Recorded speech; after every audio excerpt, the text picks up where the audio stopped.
Almost ready to begin.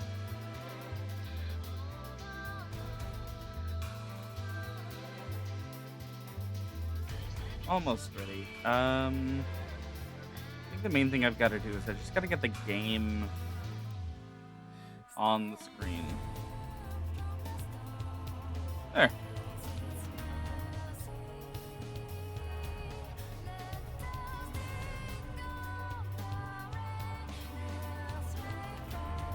This is a long ass song.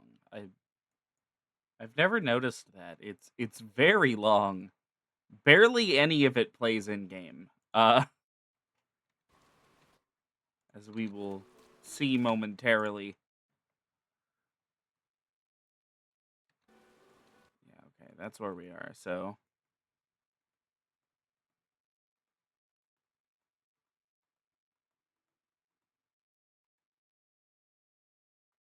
all right. We have to get through 15 quests tonight. Anything extra is bonus. To explain, last time, I did say we were gonna do more Hildebrand.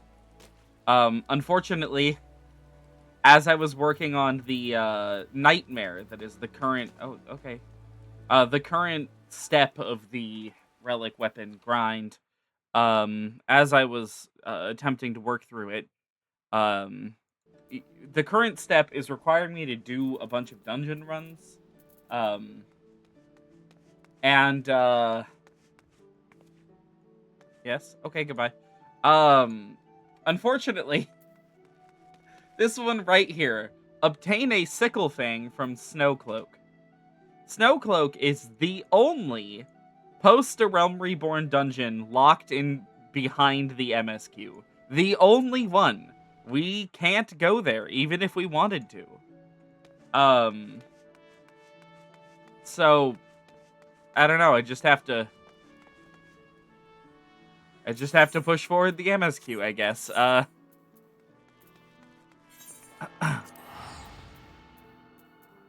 As well, tonight, I have the Armorer quests and technically the Goldsmith quests ready to go. So, we've got a lot to do.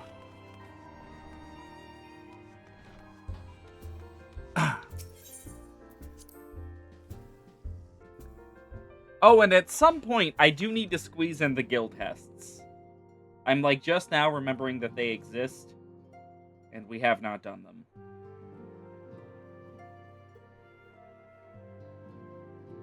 Huh. Oh well.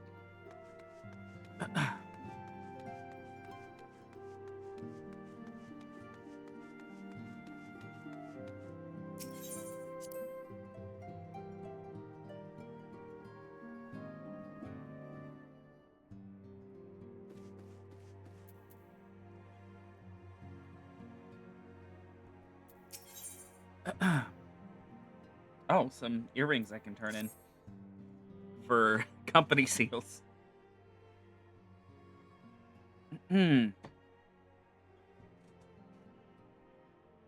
Our friends, the very isle itself, everyone and everything. No, it avails us not to speculate. Urianger will send word if there are any developments. Until such time as he does, we must remain firmly focused on that which is within our power to change. With that in mind, I would speak of a different matter, one closer to home. It concerns the aetheric fluctuations which we had previously attributed to good King Mogomog the XII. That the king is no more is a blessing for which we have you to thank. Yet not all is well in the XII's wood. Our latest readings reveal an ongoing aetheric disturbance of considerable magnitude. They may even suggest the presence of a primal. Needless to say, the mere possibility warrants immediate investigation, and I would have you... Acilia, I do not wish to interrupt, but we have a problem. What manner of problem? Band of refugees hailing from Ul'dah this time are come to Revenant's Toll seeking asylum. It would seem they expect us to afford them the same treatment we gave the Domans. At present, they are in the 7th heaven, awaiting a formal response. I see. Mayhap this was to be expected. I shall meet with them at once. Acilia. You know full well that we haven't the resources to accommodate many more people. Consider what will happen if you do this. Word will spread, and more will follow. Your opinion is duly noted, but I will hear their suit. Miku, I should be grateful for your presence at this meeting. Of course you would. Of course you would. I never speak, but you want me at diplomatic meetings. Mm-hmm.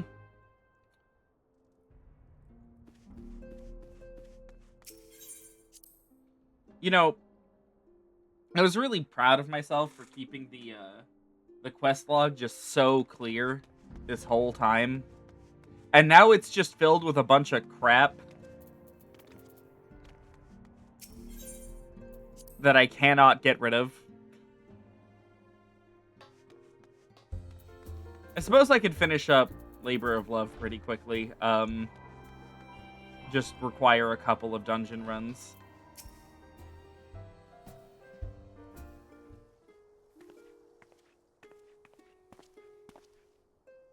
Is that the wandering minstrel in the background? Huh. I apologize for keeping you waiting. My name is Minfilia, and I lead the Scions of the 7th Dawn. By the background, by the way, I mean closer to the camera. I hear him playing his instrument. I apologize for yeah, okay. 12 be praised. It is you. We're ready and willing to work, same as the Domans. Just give us a task and we'll see it done. Pray, calm yourselves. I appreciate your enthusiasm, but I know not of your situation. Beg your pardon, Antecedent. I ain't so good with words. We've been living off the scraps of Ul'dah for years now, trying to piece together a life to replace the one what got took. They say there's work, but there's not for an honest man. Not as wouldn't sully his soul sooner than his palms. Any road. The flames do what they can for us, of course, but it ain't near enough. It's only getting worse. When the calamity brought us to our knees, those rich bastards in the city didn't help us up. They climbed on our backs. I don't pretend to be clever, but even I can see what's coming. I knew we had to run. The only question was where, and then it came to me. Revenant's Toll. I mean, you took them foreigners in, didn't you? So you'd surely do the same for us. I fear the situation is rather more complicated. While it is true that we accepted the Doman's petition for aid, that decision was the product of extraordinary circumstances. I sympathize deeply with your plight, but pray understand that it is not possible for an organization of our means to aid all who have been affected by the calamity. And so it is with great regret that I must deny your request. But we've nowhere else to go. You're turning your back on us? If I might have a word... Tataru? Is that a miss? What's up, Tataru? Oh my god. More worse stuff? Awesome. Ill tidings from Ul'dah, my lady. Alphino has been wounded.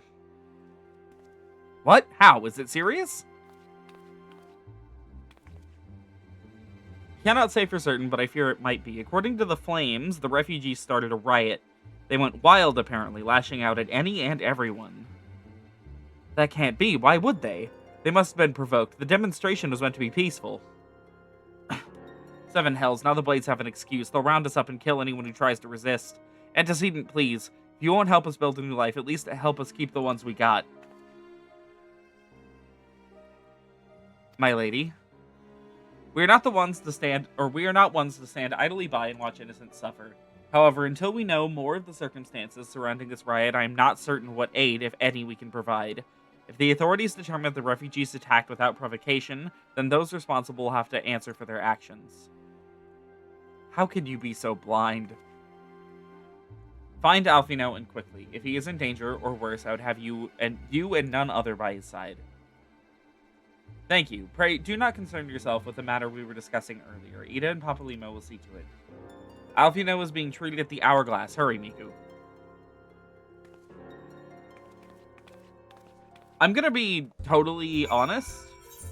I don't remember a single thing that happens in this quest, or in this this patch. Not a single thing.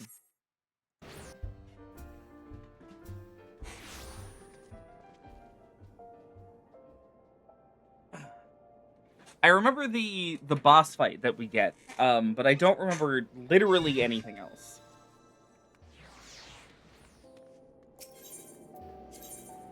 Alright, where is he? Adventurers Guild. Oh, Robert, good to see you.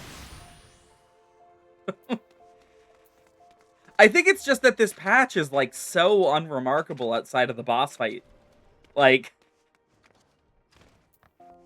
I think there's an important character that gets introduced here, if I'm not mistaken. Yeah, there's an important character that gets introduced that, plays a big role in the ending of ARR, and I'll just leave it at that. I'm pretty sure she gets introduced here, towards the end of this patch. Come, you must have gathered by now that Tataru is given to exaggeration. As you can see, I am quite well. Alfie, no ARR voice, jump scare. This riot was anything but an isolated incident. There is a restlessness in the air. Tensions long simmering are at last threatening to boil over.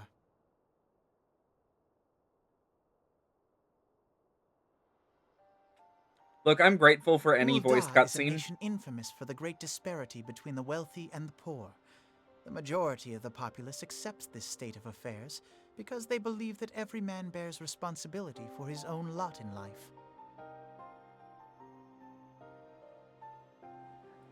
To an Ul'dan, money is the foremost, and some would say the only measure of a man's worth. Small wonder that the wealthiest wield the greatest influence. So where do the refugees fit into this social hierarchy?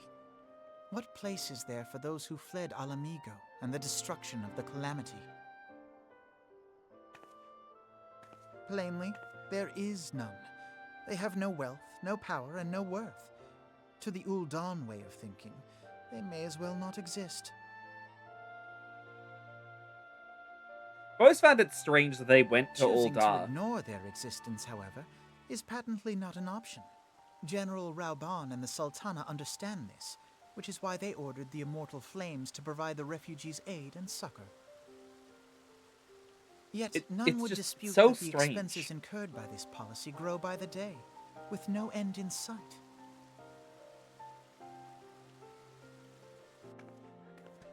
This has prompted more and more Ul'dans to question their obligation to aid these worthless wanderers. While more and more refugees have come to resent their treatment at the hands of the sneering citizenry.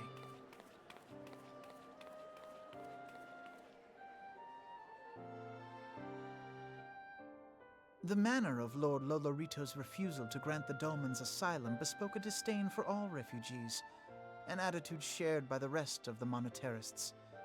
And you may be sure they make no effort to conceal their opinions. It was only a matter of time before the refugees united in protest, nor is it any surprise that some among them would ultimately resort to violence.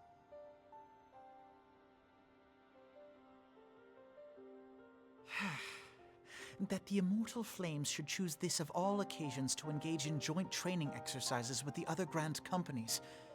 By the time they return, the situation may well have deteriorated beyond mending.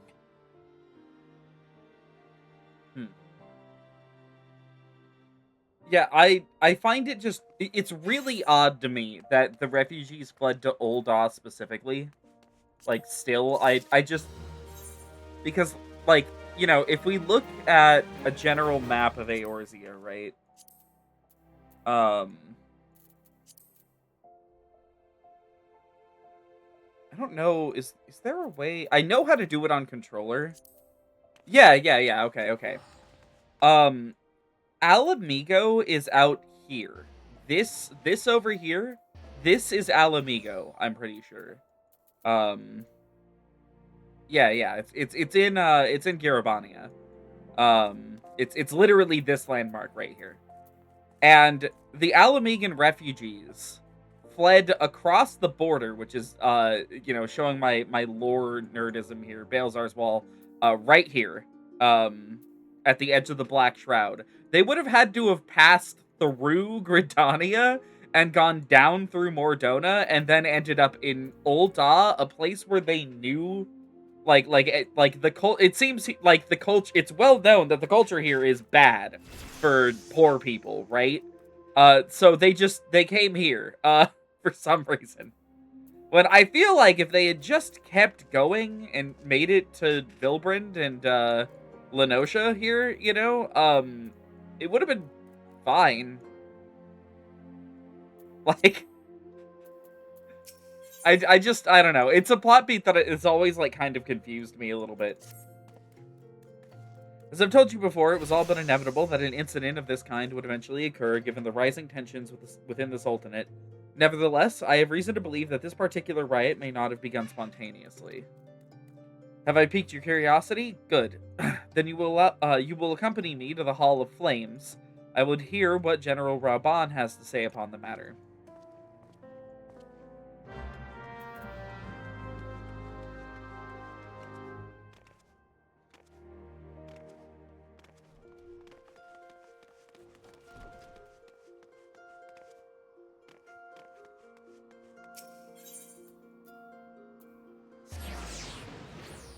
I like that, in order to tell me where to go, Alfino says, you will accompany me.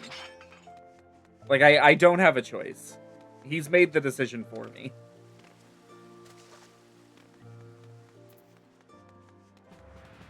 Oh, and you know what? It's just occurred to me. We're normally doing these on Scholar, aren't we? There we go. Not that it necessarily matters much. Now is not a good time, Miku. My hands are full dealing with the refugees.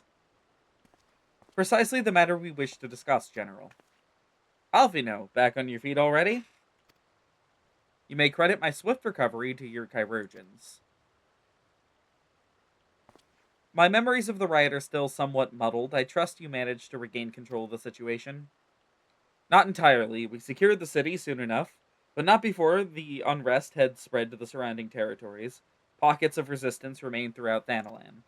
We have sent what forces we can spare to root out the last of the belligerents, but progress is slow, and they are damnably elusive. I can well imagine, given that the majority of refugees live outside the walls, it stands no reason they would know the lay of the land. What I do not understand is how they came to be so well prepared. Before my little accident, I observed that several of the refugees were armed, and not with butcher's knives or pitchforks, but with martial weaponry. I need hardly add that such equipment is costly. None can deny that tensions between the Ul'dah citizenry and the refugee population have increased since the Domans were turned away. But would that motivate a starving man to purchase arms in lieu of food? I think not. And what of those who have not even a single gil to spend? Who could not survive without the aid provided by the immortal flames? Surely they would sooner sell a weapon than bring it to bear against their benefactors. Come to the point. Very well. My point, General, is that this powder cake of discontent was not set alight by chance. These events were deliberately set in motion, and now order must be restored. That is my first duty. Until it is done, any investigation can wait. I do not have time to discuss this. My scouts will be returning anon.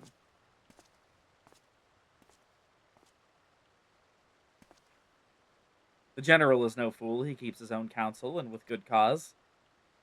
Were he to claim, without the necessary proof, that these riots were instigated by outside forces, the monetarists would accuse him of attempting to shirk responsibility.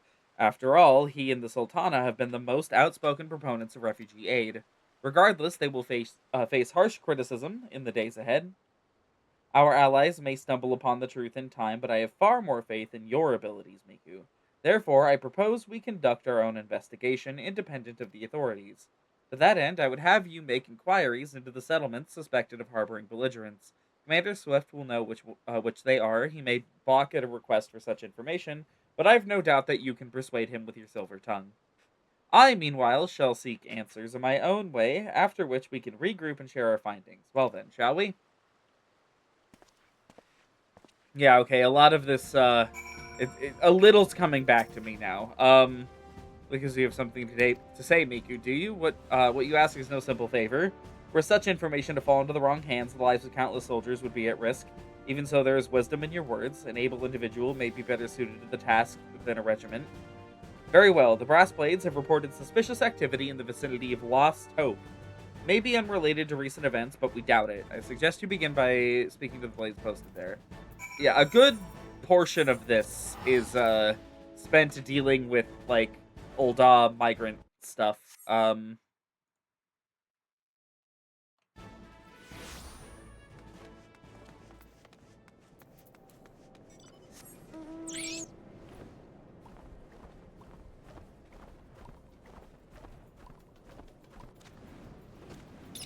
Which, honestly, if you ask me, is a plotline that is, like, kind of terminally boring until it like, actually forces its way to be on the main stage in the MSQ. Which it will do eventually. We will be dealing with this. Friend of the Sultanate, are we? I take this means someone has read my report. The refugees who left with the merchant have yet to return. I am increasingly concerned that Zazawaka's suspicions were correct. You haven't the foggiest what I'm talking about, do you? Never mind, speak with Zazawaka. He will explain everything. What brings you your adventure? A search for refugees? You've come to the right place. Oh, you mean those refugees? No, you won't find them here. Most of the people of Lost Hope have come to accept their situation and are content to pass their days in peace and quiet. Outsiders have trouble understanding that, like the merchant who passed through recently, gregarious fellow, but awfully opinionated. Can't say I was sad to see him go.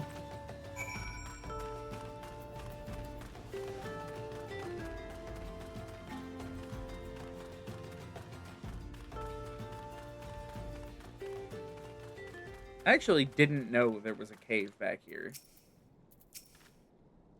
Ah, don't hurt me. I'm not one of them. Beg your pardon? You're not a flame? I see. If Leofric bid you to speak with me, then I take it you've agreed to help. 12 be praised for that, because we haven't a moment to waste. Everyone knows the flames are on the march.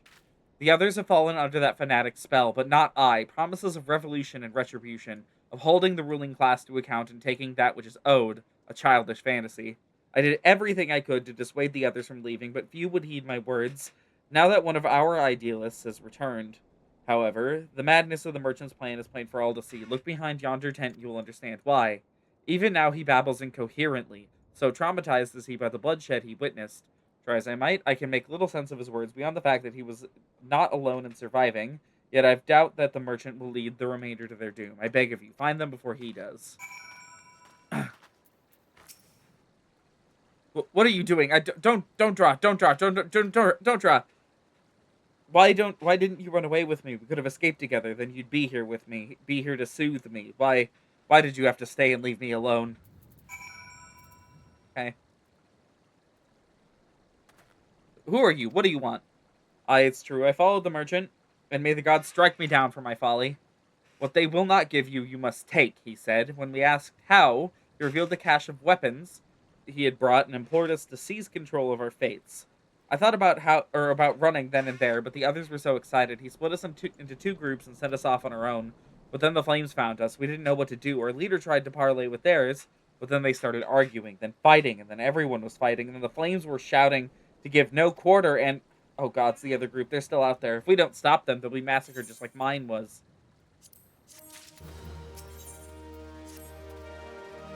The other refugees are hiding in the caves south of Lost Hope, but to approach them would be fruitless. They would sooner call us agents of the Sultanate and try to kill us than listen to reason. Why, the twins might even deign to do the deed themselves. A pox on all the bloody sellswords. They were supposed to train us to fight, but the ones he sent with us vanished during the struggle. Oh, if only we had never listened to the merchant's ridiculous claims. He said our cause was righteous, that the gods would never suffer us to be defeated. Though, if they were forced to confront reality, that's it. Challenge the twins to combat and show my brethren that their strongest warriors are no match for one woman. Mayhap then they will agree to lay down their arms and pronounce this plot. Okay. You know, I think I remember a little bit of how this resolves. And it is, believe it or not, important. But God, post ARR, okay, I promise, okay? It goes somewhere cool, eventually. Alright? You just gotta believe me.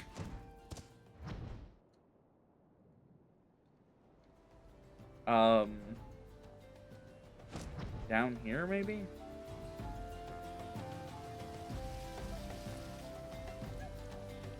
Ah, there it is. Whoa! Whoa! Whoa! Oh my god, thank you. How many was that just now?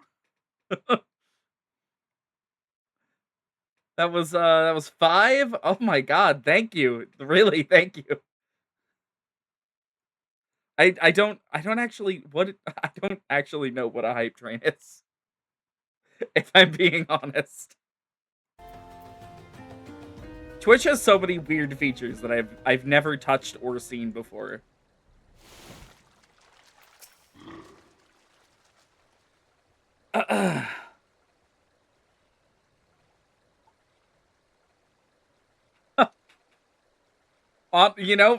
Fair. Thank you though. Thank you. I hope you enjoy the unicorn mount.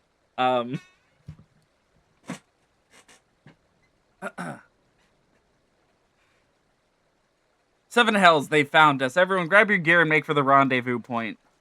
So that's your game, is it? Sorry to disappoint you last, but we're more than willing to kill you ourselves. Oh.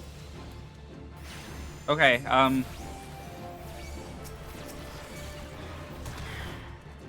Is it just 2 of them? Yes.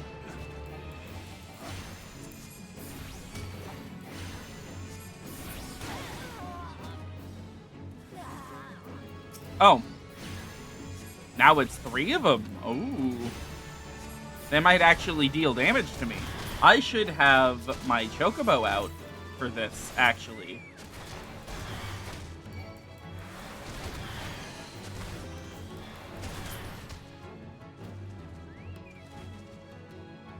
Oh my god, even more.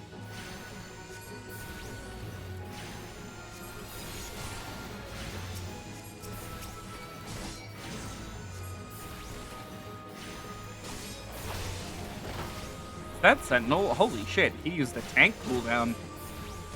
It's always weird seeing what abilities they hand to the random enemies.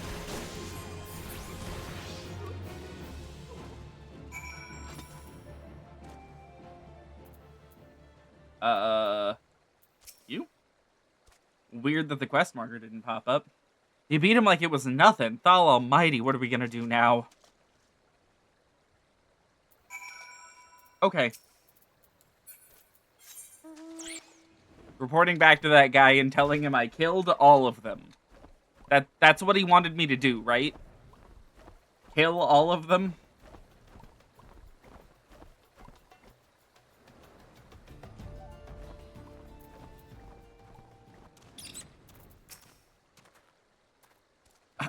You've returned. Did you find my brethren? What are the twins? What happened? I see. Well, you had no choice. Better that than a handful of them take a beating from you than the lot get butchered by the flames. Tell me, what did the merchant have to say when it was over? Huh? But where else would he be? Unless he went to Stone's Throw to recruit others. Merchant wished to approach the other the refugees in Stone's Throw, but was waiting until the flames withdrew their forces from the vicinity. Now that they have, there's nothing stopping him from continuing his work.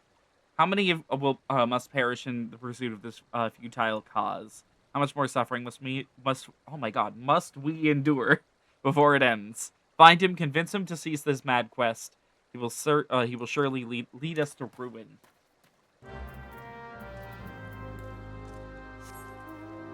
That is all the way down south.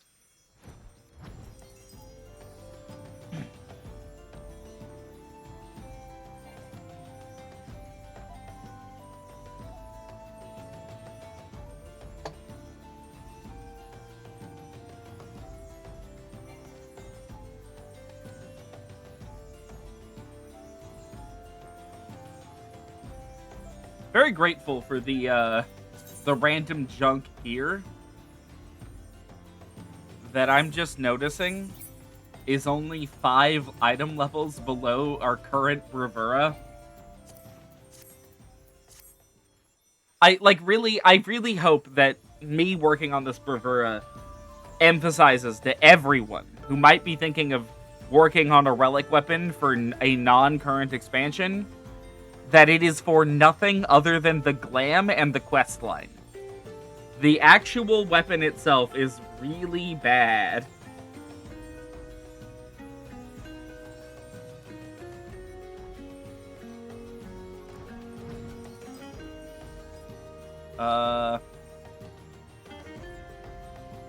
Down here, there he is.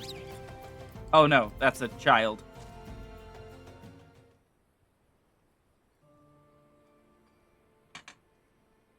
Have you seen my parents? They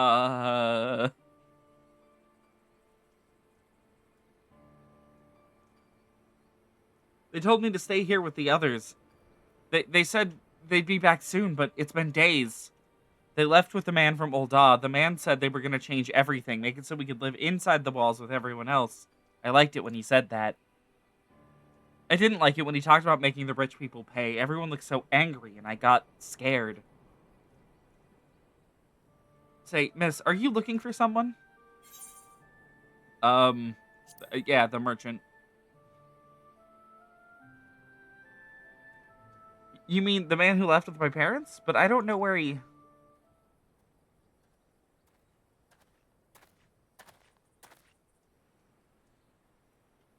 Wait, look, over there. I think that's him.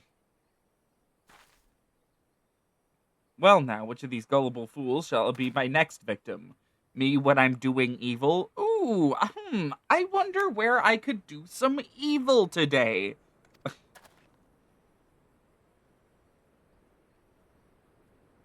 Alright, Miku, now. Kill him. He's getting away. Go get him. Oh. I wasn't really expecting the cutscene to just, like, stop there.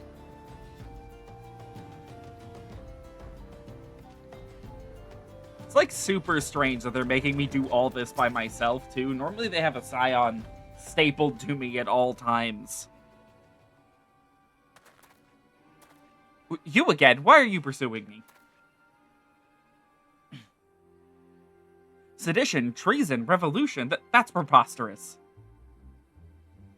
Who has filled your head with these lies? Refugees? The self-same refugees who terrorized the streets of Ul'dah? Ah, you have no evidence to prove your accusations. None. No, I will not accompany you to the Hall of Flames. You have no right to detain me. I have the right to do whatever the fuck I want. I saved Eorzea. I'm gonna... fucking... I am the judge, the jury, and the executioner at this point. For the sake of argument, let's say I did do the things you claim. Surely you don't think I'd give a Keykern's arse about politics. It was business. Only business.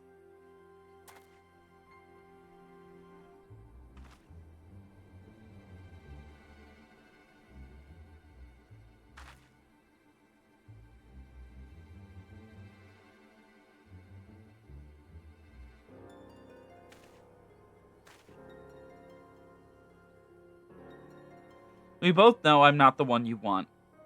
However, if you agree to protect me, I swear I shall tell you everything.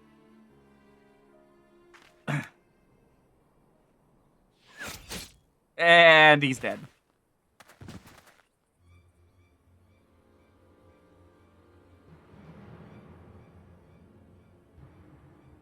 But what's all this commotion? 7 hells. This guy is like a name. Okay. Tell the others to spread out and search the area. The killer may be close.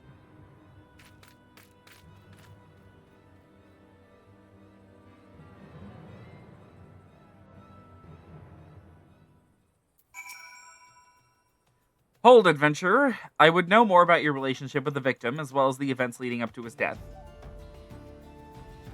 Very fast-forward explanation of a conspiracy. Like, okay. This man was responsible for the recent riots. Mayhap we owe his murderer a debt of gratitude. I mean, hey, if they didn't kill him, I would have, so. In any case, it is obvious you are not the one whom we seek. You may carry on with your investigation, Scion. Oh, the Stone Torch. Okay, that's like a title. Okay. I thought it was kind of odd that they would have named an NPC that shows up like once in the MSQ. Then again, they have named much more minor characters, so...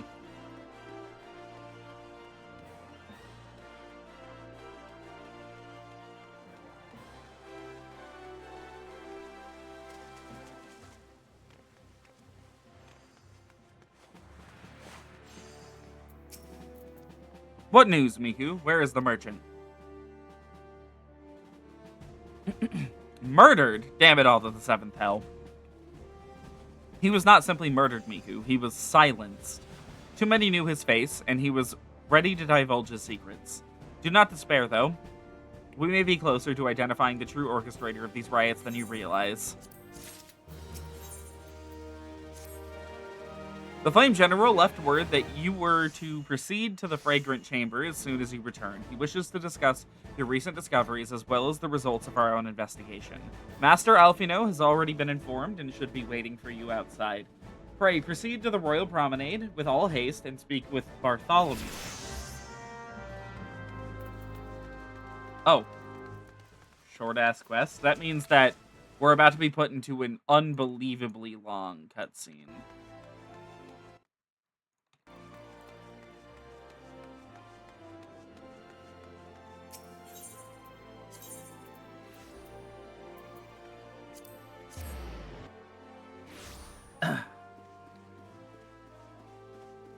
Unfortunately, we are not yet at the unbelievably long cutscene yet. I will warn everybody right now, okay? When we finish A Realm Reborn, we will have to sit through a very important cutscene that is movie length. And I wish I was kidding. So if you are unaware of how A Realm Reborn ends, brace yourself. We have been expecting you, madam. Please proceed inside. Yep, long cutscene. Is it voiced? Commander Swift has kept us apprised of your recent activities. Yeah. Great strides towards quelling the violence. Despite our best efforts to determine what provoked this uprising, the truth continues to elude us. Have you uncovered aught which might shed some light on the mystery? I believe I've mentioned it before, but just keep it in mind since we are getting close to the end. And you should be scared. Does not leave this room. The Syndicate's decision to reject the Doman refugees' appeal for asylum had lasting repercussions. A number of those displaced by the calamity claimed it was proof of a policy of discrimination. Together with a group of Alamegan refugees, they organized a series of demonstrations to protest against the Sultanate. Demonstrations which became heated, but did not descend into violence. Until a certain incident served as a call to arms. A unit of brass blades sent to supervise a demonstration loosed arrows upon unarmed protesters. It was this atrocity which prompted the refugees to take up arms. I need not tell you what followed. We assumed at first that the attack was born of a miscommunication. When emotions run high, they happen. But suspicions were raised regarding the unit's commanding officer, whom I ordered interrogated. Sure enough, our fears were soon confirmed. The dog confessed that a merchant had offered him coin to give the order. A merchant in the employ of Teleji Adeleji. Teleji Adeleji. But he spoke in favor of the Doman's cause. and has ever seemed sympathetic towards the refugees' plight. Why would he do such a thing? Know you of the Cartano Reclamation Bill? It is a proposal to annex the Cartano Flats so that refugees may establish permanent settlements. When last I looked, that was disputed territory. Why the fuck would you want to own that? It's Aye. like an irradiated Some might even call wasteland. it a battlefield. What? Who would willingly live there? That's where the... Okay. The destruction wrought by Bahamut was greatest at the Cartano Flats. That much is common knowledge. What is less well known is that his rampage laid bare ancient Alagon ruins, of which no record existed. Oh, hey, there's the There are PvP map. certain differences of opinion as to how these ruins should be handled, which is why each nation maintains a military presence in the region to this day. Yet differ though we may, we are still allies. Therefore, in the interest of preserving the Eorzean alliance, we have reached an agreement. Any conflict which may arise during the course of military exercises in the region shall have no bearing on relations between our nations. In full knowledge of this delicate state of affairs, Teleji Adeleji proposed the Cartano Reclamation Bill. A shameless bloody ruse which stands to benefit him in but one conceivable way. If successful, he will gain control over the disputed territory under the guise of assisting in the resettlement effort. And you can be sure he'll build an orphanage next to every Alagon ruin. It's really funny that ARR... The man would threaten the unity of the Raubon. Eorzean alliance and risk countless lives for personal gain. He says it Alagon. It's Allegan. He walks a path all his own, independent of any faction and beholden to none of his fellows on the Syndicate. By inciting the less fortunate to violence, he hopes to convince others that the Cartano Reclamation Bill is the only viable solution. His sympathy for the plight of the Domans was not but posturing to gain credibility with the refugees. Of that there can be no doubt.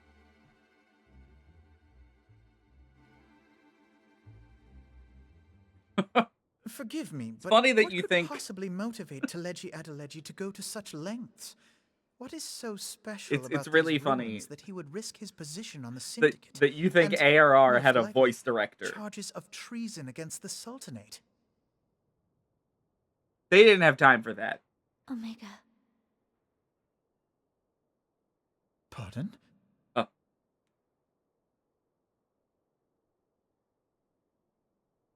An Alagon monstrosity, not unlike the Ultima weapon.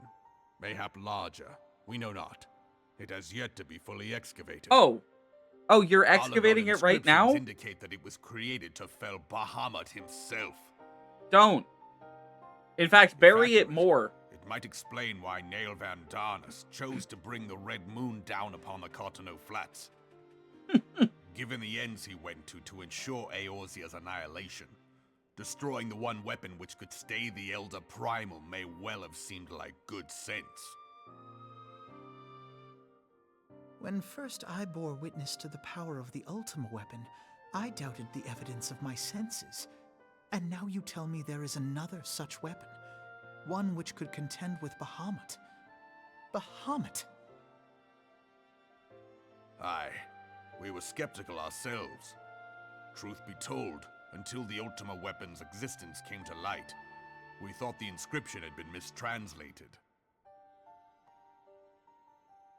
At present, Omega is more akin to a fossil than a tool of war, having long since ceased to function.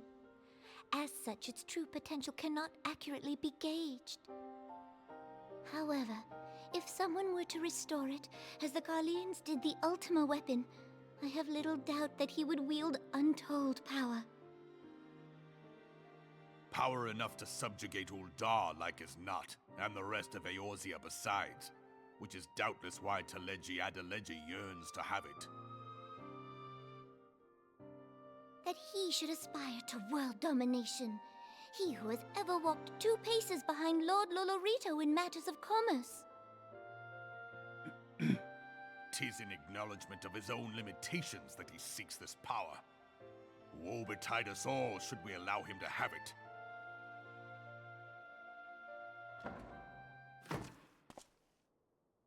Pray waste no time chasing rats. Only a fool would believe that secrets can be kept in Ul'dah. It would seem the implications of the Sultanate's refugee problem are rather more far-reaching than we assumed.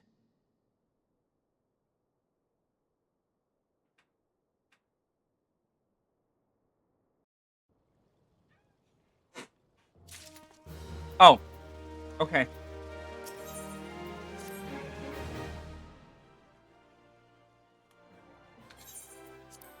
That cutscene's kind of wild. I actually did not remember that they bring up Omega that early. That guy's gonna be real important later. I should be glad to know the truth, and yet the thought that all this chaos was the product of one man's lust for power sickens me. How long do you think they intended to hide the existence of Omega from the Scions? That they even felt the need to do so is most troubling. It would be in our best interests to learn more of the military activities in the disputed territories. You are, of course, the Scion best suited to this task, Lieutenant Miku. Do take a moment to visit Maelstrom Command and make inquiries to the earliest available opportunity. Begone, whelp, this is no place for children. Is that the child from outside? They love doing this. They love introducing, like, a poor, unfortunate orphan and having them pop up, like, 15 times. And then forgetting about them later, of course. I was looking for you, miss. You said you were looking for the man who left with my parents. You know this girl?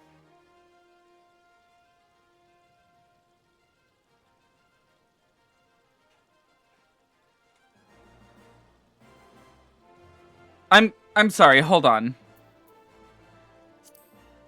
You know this girl.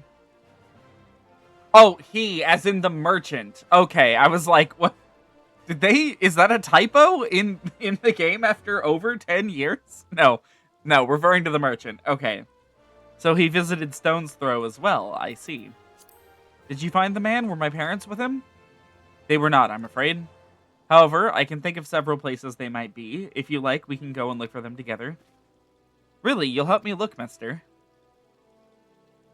Of course, but first I must needs finish speaking with my friend. She's telling me a secret, you see, so no one else is allowed to listen. Mayhap you could wait for me by the pillar over there? We require but a moment. Okay, mister, I'll be waiting. I'll take her to the quicksand. Mayhap Momodi will know what to do. A legion of Garleans, an Aether-starved primal. Even dealing with an Ossian would be preferable to this charade. Sometimes I fear Minfilia is too ambitious. We rush hither and yon in response to threats as they arise, without concern for the strain it places on our limited resources and ourselves. Mayhap the time has come for a change.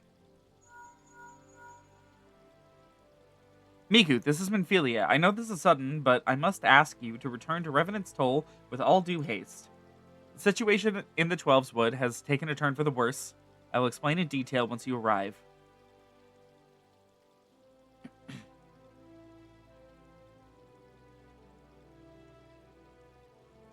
The 12's Wood? Then the primal that she spoke of before has been confirmed. I have received no reports of Ixali activity, which leaves the Sylphs? Go, Miku. You know as well as I that the appearance of a primal takes precedence over all else. Oh, and when you arrive, do inform the antecedent that, while I am grateful for her concern, she needn't fear for my safety. I am more than capable of protecting myself.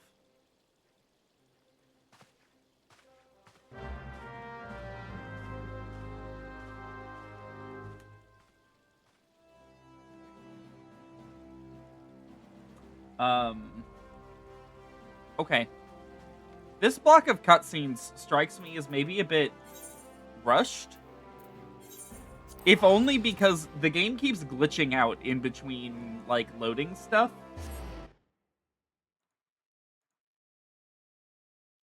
Are we at the boss already? Hold on. We're basically at the boss. That's crazy.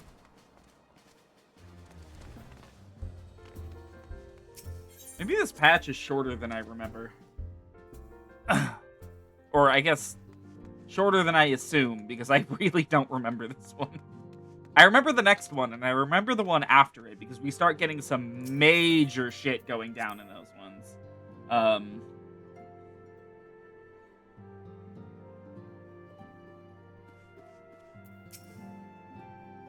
It's a relief to see you healthy and hale, Miku. The latest news from Ul'dah was most disturbing. Clearly, the only injury Alphino suffered was his ego. Doubtless it will heal ere long. The other scions will need to be present for this meeting. If you are ready to begin, I will summon them now.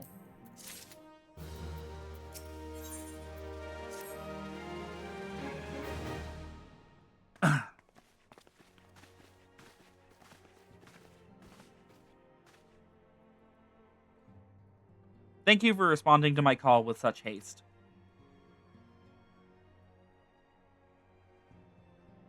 Rest assured, I should not have summoned you were it not urgent. To business, then. I have received some most disturbing news from the Order of the Twin Adder. They have reason to believe the Sylphs may have called forth their revered guardian, the primal Ramu. I'm sorry, may have? Then it's not certain? The Elder Seedseer informs us that the elementals themselves murmur of the Lord of Levin's return to the forest.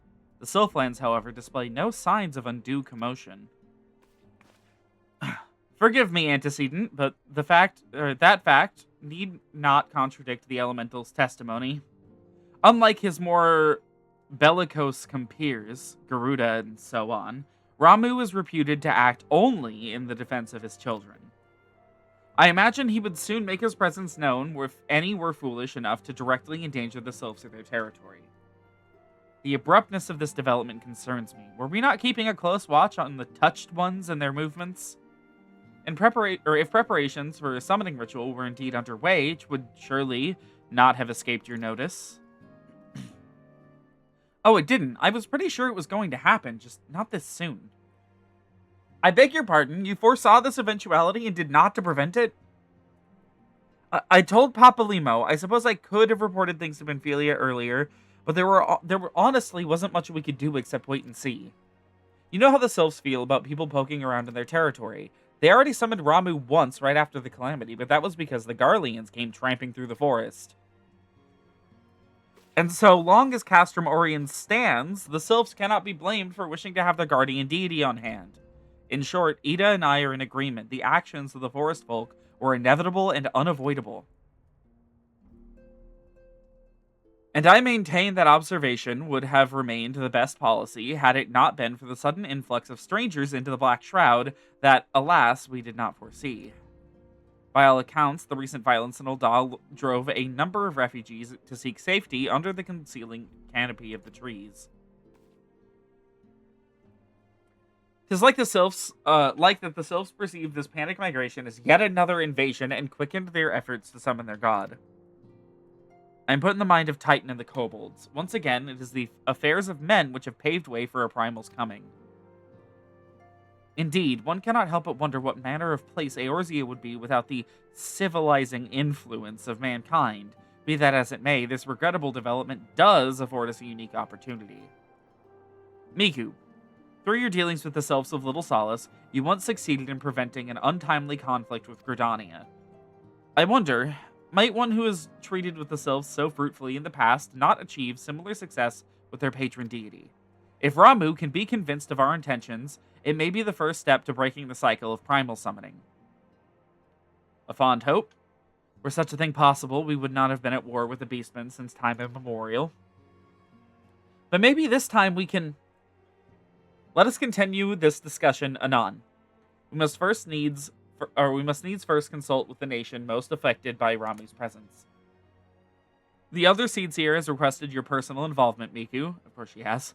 Pray, report to the commander Hulot, I think, at the Adder's Nest as soon as you're able. Steel yourself for the worst. While I hope for a peaceful resolution to this matter, experience suggests that your meeting with the Lord of Levin will prove less than amicable. In such an event, your fellow scions will of course lend you whatever support you require. I just need like 7 other people to be chucked into the boss fight with me, I think, and then I'm good.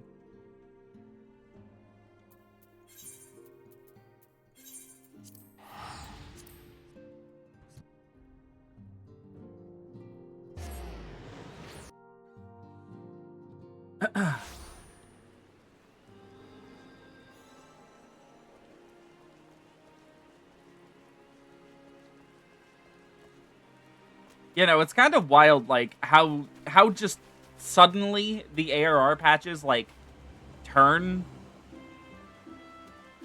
A lot happens in them, like, more so than almost any other sequence of, like, patch quests in the game. But, like,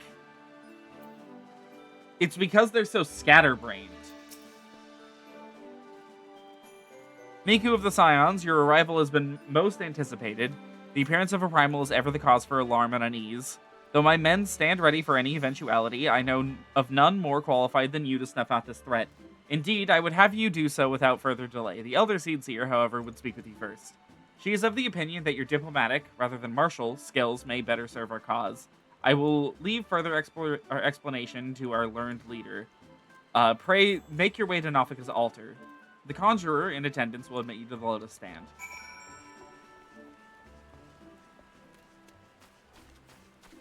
It's kind of strange because, like, they're gonna have to, like, we're gonna have to kill Ramu anyways, right? No matter if we talk to him or not. It's not like we're gonna be like, oh, Ramu, would you please destroy yourself? And then he'll, like, blow up. Like, no, he's a primal. He's gonna persist and eat everything around him and drain it all of ether. Like, that's what they do.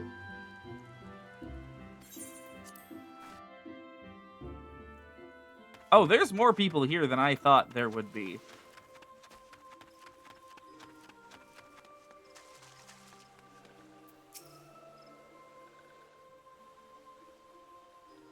Scions of the 7th Dawn, on behalf of the people of Gridania, I bid you welcome.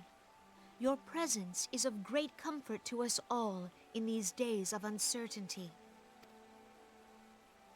I summoned you here to share tidings of a most urgent nature. But a short while ago, the great elemental spoke, and his voice was clarion in its intensity. It always jump scares me. Ramu is returned unto the forest. Scarce had his words ceased to echo in mine ears when we were visited by an emissary from Little Solace.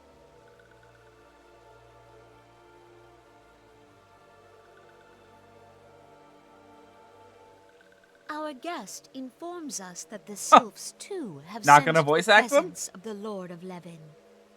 Okay. Though his exact whereabouts remain unknown, we may safely assume that the primal was summoned within the heart of the Sylphlands. Unlike the other primals you have encountered, Lord Ramu is no raging avatar of destruction. He is revered as much for his wisdom as his strength, serving as both arbiter and guardian to his children. Given that we and the Sylphs found a way to share the Twelves Wood, it is my hope that this sagely immortal will be amenable to reason, and that conflict may be avoided. Blessed as you are with the power of the Echo, you are one of the few among us who may commune with a primal without fear of influence. I would ask, therefore, that you represent us in this most delicate of negotiations. The Twelves Wood has suffered enough. Upon this, we and the Sylphs, and I would venture Lord Ramu himself, are in perfect accord. Let us not endanger our shared home by engaging in unnecessary hostilities. Dear friend, I beseech you, safeguard the peace which exists between our peoples. I'm sorry, I think I just need to kill Ramu. You have my thanks.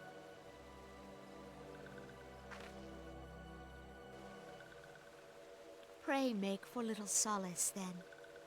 A member of the Order of the Twin Adder awaits you there. He will advise you on how to find the Lord of Levin.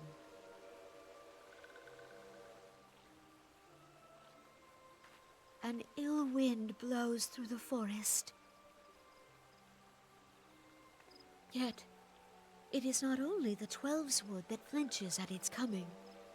All the lands Veorzia shiver in dread anticipation. Have care.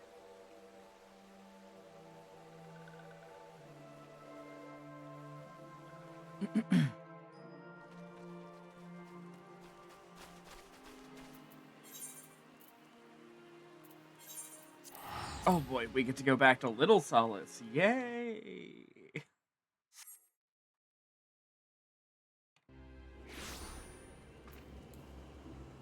I believe this means we're about halfway through the patch. Here, I can check while we're running. A little over halfway through the patch, so. Miku of the Scions, I was told to expect you. I understand you go to treat with the Primal Ramu himself. An unenviable task, but one for which I have no doubt you are well suited. I have been told that your fellow Scions are conducting an investigation of the area as we speak, that we might ascertain the location of where the Lord of Levin may be found. I would ask that you abide here until they return to their findings.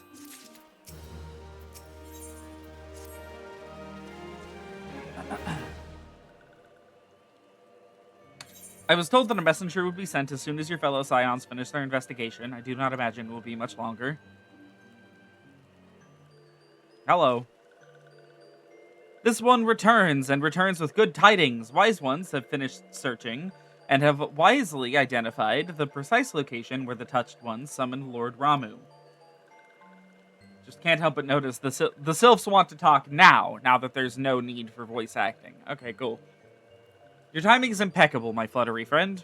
Might you be so kind as to escort this good woman to her fellow Scions? It would be this one's pleasure, Walking One. Please, come with this one. They call me Walking One, but I fly everywhere. It's called economic writing.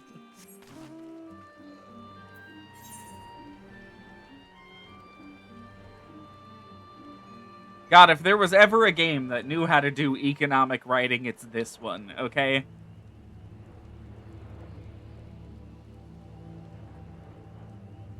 We haven't visited a new area in, like maybe 15 streams. Wise ones have ventured deep, deep within the Sylphlands. These ones must proceed carefully and keep an eye out for Touched Ones.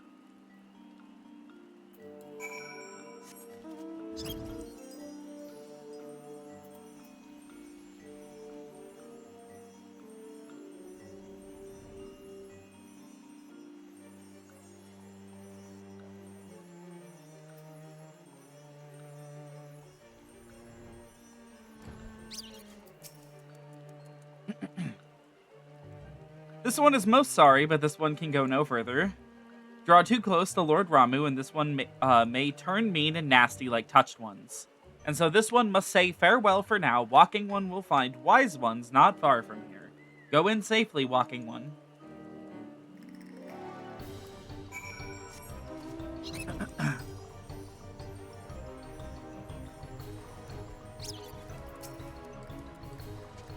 So it's actually you. I'm relieved. For a moment I thought we were dealing with another one of those confounded Sylph tricksters. I swear, with them wreaking havoc with their skin-changing magics, it's a wonder I was able to finish taking my measurements. Yes, it was quite the ordeal. You should have seen the look on Ishtola's face when one impersonating you suddenly showed up. That's quite enough, Papalimo. My apologies. It's not like me to ramble, so... At any rate, as I was saying, I have finished measuring aetheric activity in the area, and I'm pleased to say I have reached an indisputable conclusion. To wit, that Ramu was called forth in the vicinity of the Sylph's Aetheryte. Oh my god. Come, Miku, the Lord of Levin awaits. Yeah, I could have told you that. That's where all of them are summoned. Okay.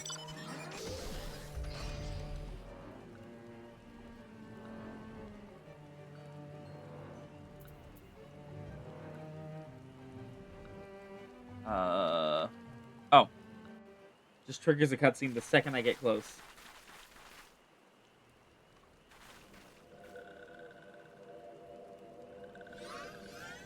Oh, hello.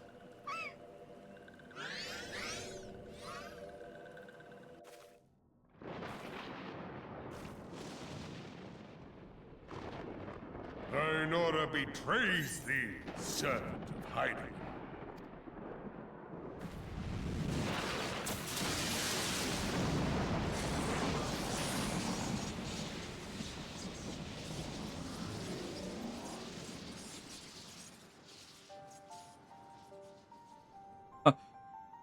Okay, absolutely everyone needs to leave now. Thou art the bringer of light, bane of Ifrit, Titan, Garuda, and Leviathan. I am Ramu, guardian of the children of the forest. Thou tramplest upon sacred soil, bringer of light.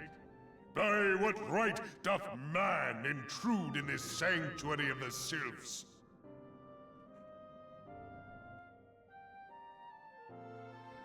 The Gridanians proffer peace? Their words are born of delusion, thine offer an insult.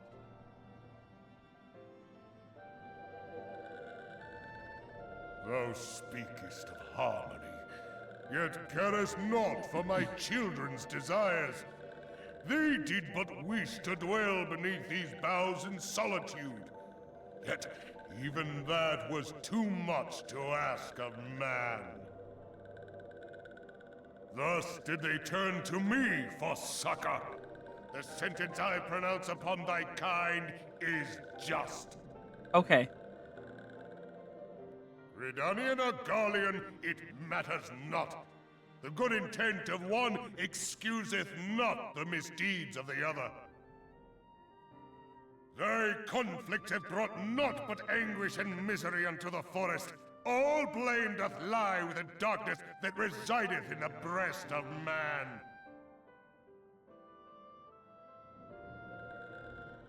Whence sprung this calamitous seed? In the beginning no such duality existed. For light and dark given form when man was born. It would explain much. Not least why strife and sorrow follow ever in thy wake. Thou canst not deny the urgings of thine own nature. His voice actor sounds a little familiar. I wonder if he's one of the ones we know. Knowing that thy mere presence here portendeth tragedy, wilt thou persist in this pretense of peacemaking?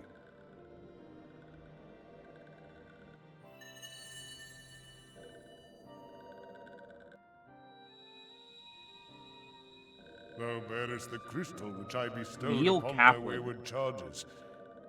That they should entrust so precious a gift to thee. Thou standest apart from thy kin. Thou art the bringer of light, aye. But there is something more in thee. What else has this guy done? Very well. I shall consider thy proposal. Shouldst thou survive my trial. If thou wouldst champion the cause of harmony, I must have proof that thou art fit to play the role. Wither mine ire, and prove to me thereby that thou hast strength enough to stay the darkness which threateneth to consume thee. Yet if thou shouldst be found wanting, know that all men shall perish in the storm of my judgment.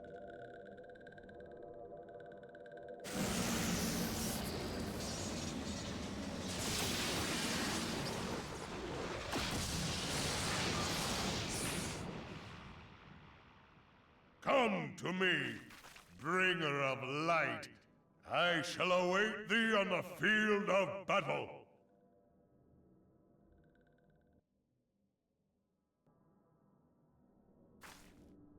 Urianger, it is rare indeed to find you so far from a tome. Oh. Hello, Urianger.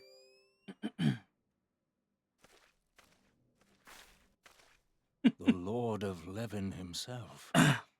Never till this day had I looked upon his visage, save in painted I would hope not. renderings You don't made have the faint by echo. time. Ever shall this scene remain etched in my mind's eye. Beg pardon, my lady.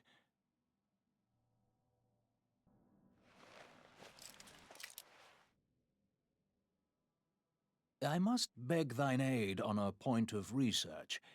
If thou art resolved to face Lord Ramu, I would ask thy leave to observe the event.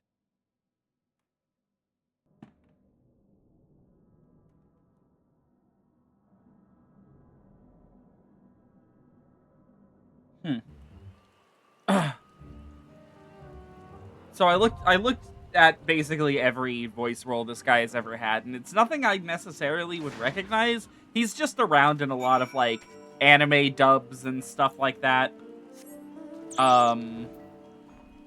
He is the voice of a boss in a Mega Man Star Force game. Tauros Fire? It just says the Legacy Collection, so I don't know. I don't know enough about the Star Force games to tell you which game that's in or how much of a role that is, but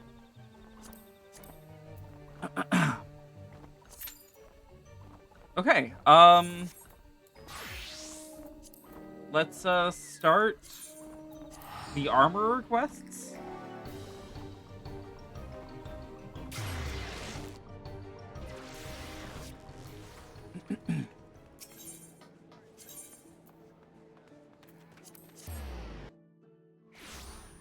Yeah, I've never played the Star Force games. So I've heard I'd like them. Like I've heard they're supposed to be pretty good, but you know, they're just like they're like an already obscure part of a franchise that I have a like weak grasp of as it is, you know? Hello, Hananza. Where have you been, Miku? There's work to be done. Sorry, I've been saving the world. I need you to speak with another novice, a lass by the name of Dristwida. I was due a barbut and a buckler from her a few bells ago, but I find myself standing here with nary a noseguard. Lest you wonder, Dristwida is nothing like Renee. She's as dedicated to the craft as you are, and I've never known her to miss a delivery. Something must be amiss. I need to find out what. I'd go and ask her myself, but I fear my usual approach would do more harm than good. The lass might be built like a stack of anvils. Oh my god. But she flinches at the merest hint of criticism. That's why I've decided to assign you as Dristwida's supervisor for this job. Oh, cool. Thanks. I'm counting on you to sort this out, Miku. Yep, leave the hard job to me. Thank you. Really. Thank you. A pleasure to meet you, miss. I'm sorry the Forge Master had to interrupt your work so that you might assist me with mine. I do hope you're not angry. I don't know if I could endure another dressing down. As pathetic as it sounds, it's actually the reason my delivery is late. I just can't bring myself to work. I'm sorry. I should start from the beginning. A short while ago, I received a visit from an armorer by the name of Blandsteer. He is one of the old guard, a true veteran of the guild. After but a single glance at the armor I had made, he yelled at my work. Wasn't fit to cover a kobold's arse. But now I can't banish the scene from my mind. His face twisted in anger, those scornful words. Am I truly so talentless? The shame, it paralyzes me. If he'd explained the flaws of my work, I might endeavor to correct them. But I couldn't bring myself to speak to him, or to anyone else for that matter, not until now. Might you speak to Blandster on my behalf? I would know the reason behind this reprimand.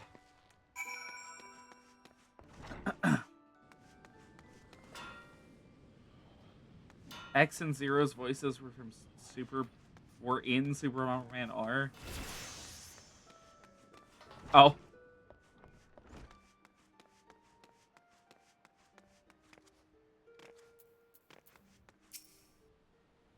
Hi, I'm Blandsteer. You're looking for an armorer with skill and integrity. You found him. What are you after then? You want to know what's amiss with Dristweda's work? One of the guild's newer faces, are you? All these whelps trained under Hananza get their heads filled with daft, bloody notions of cooperation and camaraderie, when what they should be learning is how to use a pair of pliers. I've yet to meet one of her novices as could forge an ingot worth a damn, and them as ain't got this. Oh my god. It's okay. We're almost done with the Limsa Lumensa crafters. We're almost done. Soon I won't need to read out any more Lumensin. And them as ain't got the skill ain't worth me time. Which means you, girl, now bugger off. Not budging, eh? Wearisome wench. Oh my god. Alright, I'm killing him. Alright then, I'll tell you what. I'll give you one chance to prove yourself. Let's see you craft the same pieces as your friend made such a meal of. Decorated bronze barbet and a bronze buckler, it were. And if they're half decent, we'll have ourselves a nice little chat. I ought to be beating you over the head with both of these. XSVA was also Flame Hyenard! Oh my god. The king himself. Back at last, are you? I was beginning to think you'd crawled off to Old Da to buy the damn things from a back alley peddler. Anyway, let's have a look, shall we?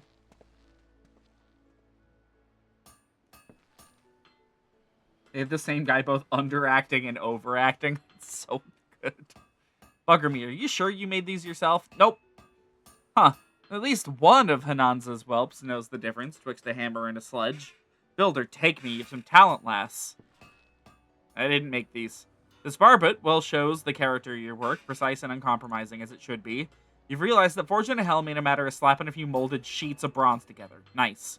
And your buckler's just as good, small and light, but a damn sight sturdier than shields twice the size. Didn't expect to be saying this, but I'm impressed. With this level of quality and polish, you could make a tidy living for yourself as an artisan. But you're the exception as proves the rule, lass. Fact is, the other novices ain't fit to lick your boots, Dristweda included. So you tell her this from me. If you've the time to wallow in wounded tears, you've the time to examine your own mistakes. There's no room in this world for craftsmen, as can't criticize their own handiwork. So learn how to gauge your failings, and correct them, or hang up your bloody hammer.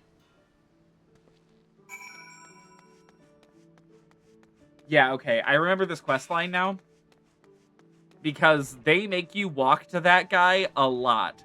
And there is no convenient spot to walk to him from. None. Or hang up my bloody hammer. Well, thank you for passing on Blandsteer's advice. I believe I understand what he means to say, but not everyone has the inner fortitude to endure such criticism, be it from oneself or from others. If such strength is required to master an armorer's art, then mayhap I have mistaken my calling. I joined the guild with the dream of following in Hananza's footsteps, but I see now that was folly. I shall have to think long and hard about my aspirations. Please convey my apologies to the Forge Master for the delay. There's a timeline where he had a better mic and didn't peak constantly, and that is not the timeline I wanted. Honestly, okay, it might not be the mic. It might literally be the audio quality. They might have compressed it so much that it started to get crunchy. Because that happens in a number of PS2 games. I think the most infamous example I can think of is Final Fantasy XII. They tried to squeeze it all onto one disc, and they should not have been trying that. They really shouldn't have. So it was Blandsteer that caused this mess. Old bastard always did take it upon himself to weed out the weaker initiates. We're not exactly on the best of terms, he and I, even after all this time. I'd known Blandsteer since we were not but wide-eyed novices, serving our apprenticeships under the same master. We always had our differences, but when our master retired, they became that much more stark. And when we both put ourselves forward for the role of Forge Master, the resulting contest drove a permanent wedge between us. Blandsteer's arguments are not entirely without merit, but neither is his approach the only way to train new armorers. For that damnable curmudgeon, though, it's his way or no way at all. The idea of nurturing aught less than God's given talent is anathema to him. And his ears wax deaf at the mere mention of it. But outfitting an army is the work of more than a talented few. It is the work of many hands acting in unison. I have turned a blind eye to Blandsteer's behavior until now, but if he would threaten the unity of this guild, something must needs be done. I will think on it.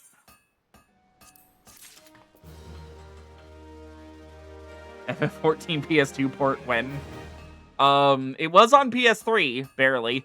FF11 was on PS2 though, so that kind of counts if you like Squint. Was on PS2. They shut down the servers for it, sadly. How fare you, Miku? Have you had any further dealings with Blandsteer? Why would I have? If so, I do hope his bile has not begun to wear away at your better judgment. Lest you think me unjust, I do not dispute his skill with a hammer. I merely take issue with the lack of respect he shows to those he deems inferior. He is responsible for breaking the spirits of more than a few novice armorers, and our ranks suffer for it. But I cannot in good conscience remove his name from the guild register. For all his flaws, Blandsteer's knowledge and experience would be too great a loss. Instead, I must find a way to soften the old buzzard's stance, and for that I require your assistance. He will not unfold his thoughts to me, but mayhap he will to you. Don't look so surprised. You're one of the few armorers in this place whom he wouldn't see cast out. He may possess all the charm of a rabid coeral, but he does have a fine eye for talent and appreciation for well-crafted goods. Take him one of your best iron hoplons, and I dare say he will share his thoughts with you. But I should warn you, Sormwib,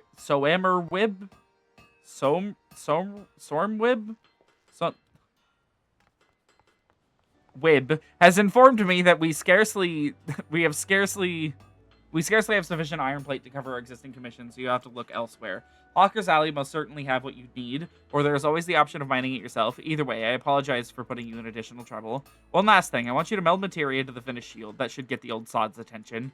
Your vacant stare does not inspire confidence, Miku. Oh, she knows I was zoning out. Materia is the crystallized essence of a well-worn piece of equipment. Such crystals are attached to other gear to enhance various properties. Yep.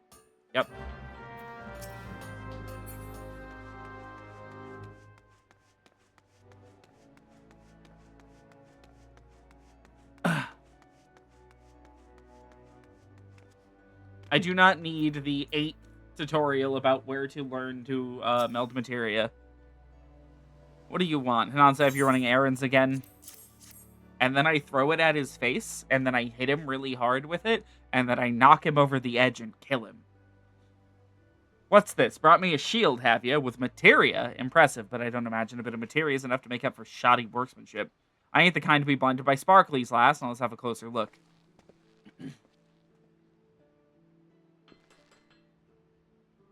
Bugger me. Just when they made the step up from bronze to iron that the weaker craftsmen start to show their limitations, the metal being a damn sight harder to shape, all matter of flaws creep into their work. But there ain't a single bleeding one in this shield. Your hammer blows were steady and measured. And I've kept the thickness of the iron nice and even, too. No bugger wants... Ah! Pass the inspection. Okay, yep. One out of send to another. Let me ask you. What are your thoughts on handle into the guild? Yep. You asked me, soft-hearted, wrenches, polluting the damn place. Yep. Uh-huh. Wow, that is... Hold on. Actually, we can just decline it. I did not realize we would be given the option to decline.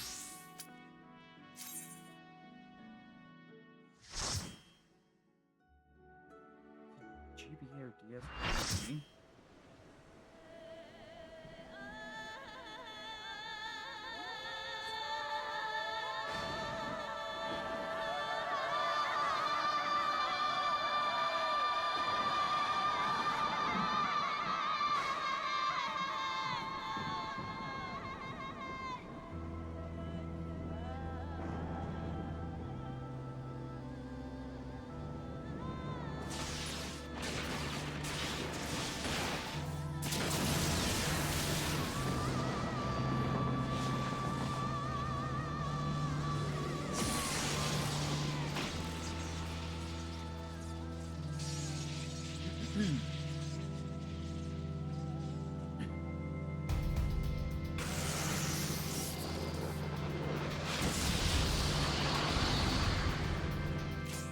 All right.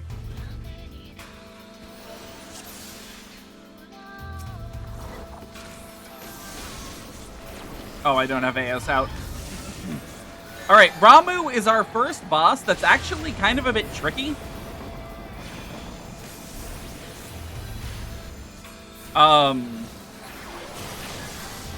He does this thing that's really obnoxious.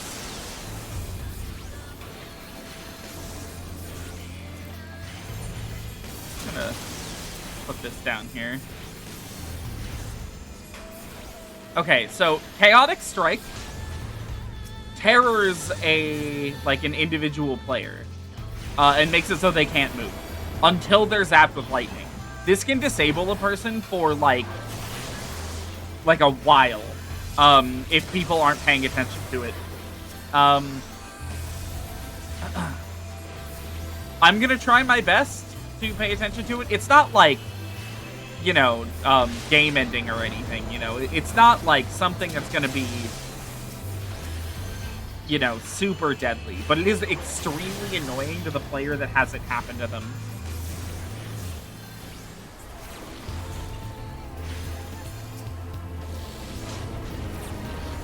Alright, Grey Arbiter. Okay, well, see, this person got, like, missed it. They didn't have it cleansed from them, and now they're just kind of stuck there.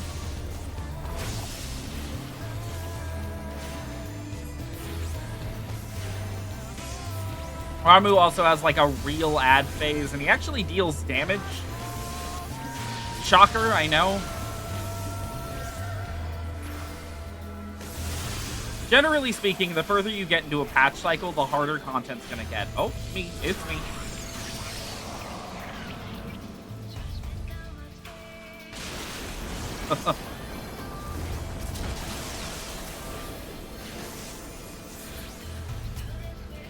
There's Judgment Bolt. Hey.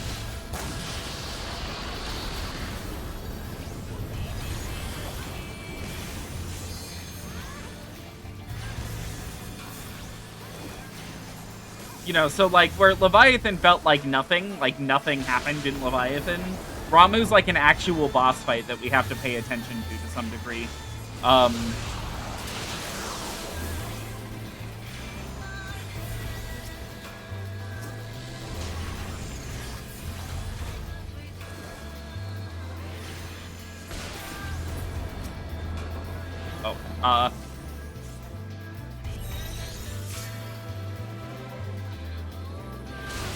Oh, okay.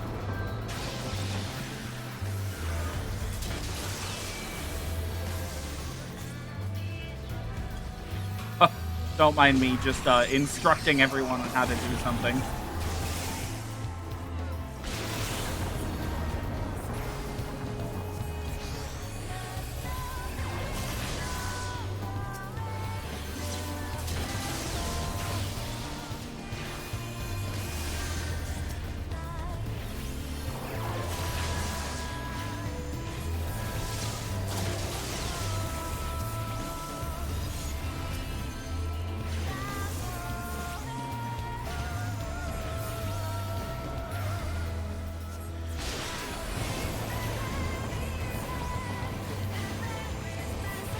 God, the music in here is really nice.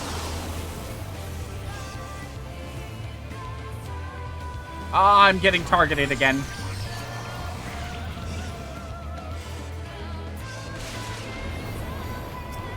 It's alright, he's almost dead. But you see how this timer is like 30 seconds? It's kind of ridiculous.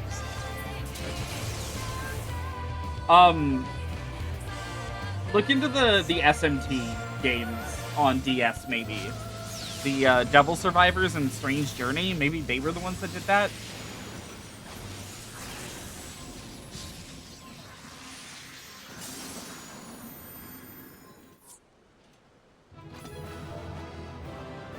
Oh. I can take that away. So that was Ramu. He's actually pretty fun. Next patch, we've got some real good fights, though. I have taken thy measures, bringer of light. Right. I'm still in, like, Armorer quest mode. And I judge thee a worthy champion. The task of excising the sin that hath taken root in man's heart is thine. Shrink not from employing thy strength in service to the forest and the wider realm beyond. Like hungering shadows do the enemies of harmony gather, and meekness will but feed them. If man is to be delivered from the dark, it shall be by thy guiding light alone. Stray not from the path, for if thou dost, thy people shall be truly lost.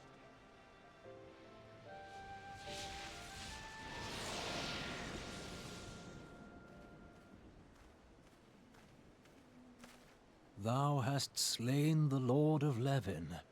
A regrettable act, but a necessary one.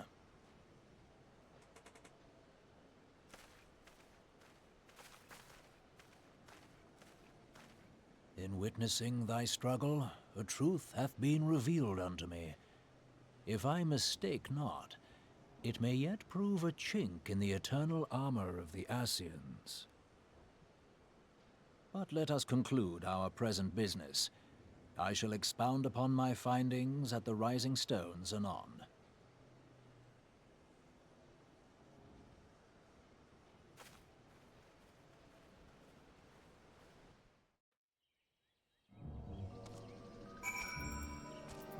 Pray return to the Rising Stones. Wait, no. We have to go to Little Solace. Okay.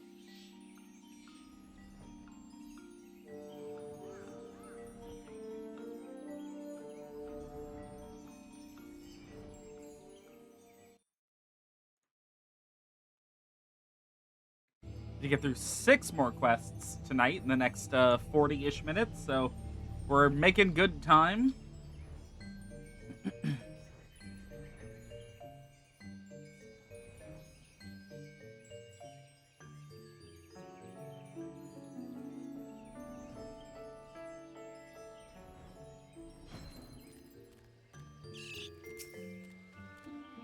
Miku, you have returned. Dare I ask how Ramu received your visit? He challenged you to a test of arms. It is well then that you have some experience in some matter or in thus matters. He challenged you to a wait. Oh, I thought it went to the next. I got distracted by the person showing up. The peoples of both Gridania and Little Solace will be relieved to hear that the Lord of Levin has accepted you as the Forest Champion of Peace. You have performed a monumental duty this day, Miku. The Elder Seed Seer must be informed of your deeds at once.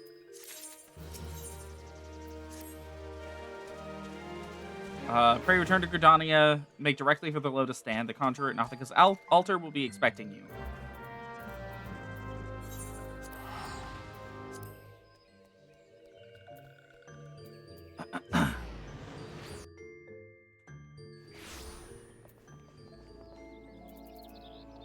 Lotus Stand. So Conjurer's Guild.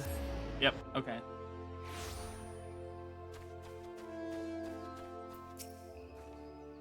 Welcome back, honored Scion. We who knew of your mission must have been, or have been most anxious to see you return. The Elder Seed Seer awaits you within.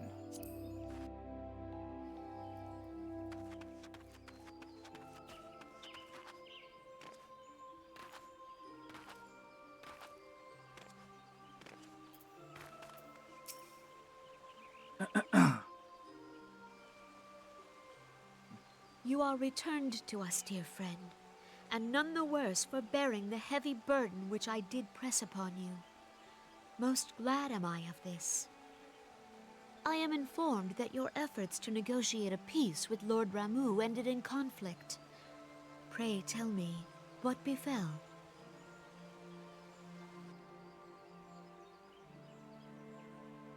Ramu made trial of you? I fear there is truth to his claim. It is the darkness within us that attracts the darkness without.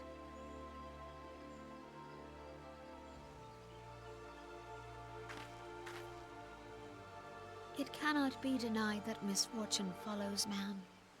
For evidence, one need only look to the conflict brewing in Cartano, or to the rising flood of refugees. About that, Our shared struggle against the Empire should have served to seal our union. Yet the ties which bind the Alliance strain under the weight of gross self-interest. As the scars of the calamity begin to fade, so too does our sense of common purpose. Yet now is scarce the time to forget our shared responsibility. If this new-sprung realm is to survive beyond its infancy, it must needs be nurtured by all. Eorzea must be as one, yet I fear that dream is still far off.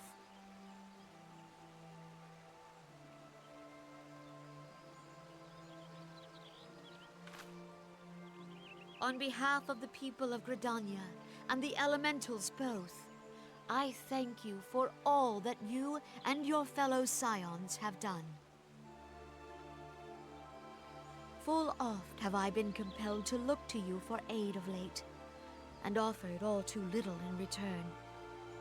As leader of this nation, I shall endeavor to prove a more worthy ally to your cause henceforth. Oh, okay.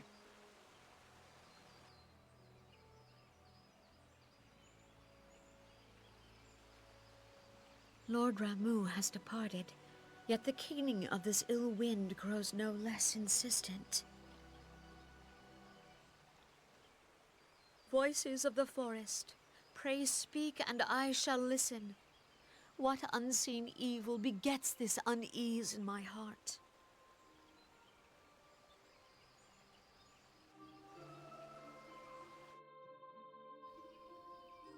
Oh. Thus ends another daunting mission, eh, Miku? I'd hoped Lord Ramu could be persuaded with words alone, but nonetheless, I can only admire the... Oh my god. Thank you, Papa Limo, for teaching me new words, adroitness, with which you responded to the Primal Sudden Challenge. And it seems that Urianger, too, was pleased with the outcome. What say you, Miku?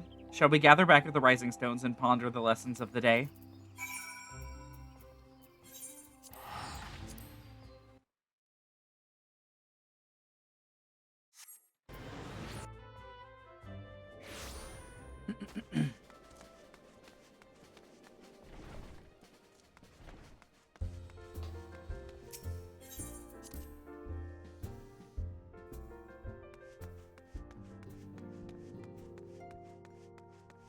I like that the Rising Stones doesn't have, like, a front desk or anything.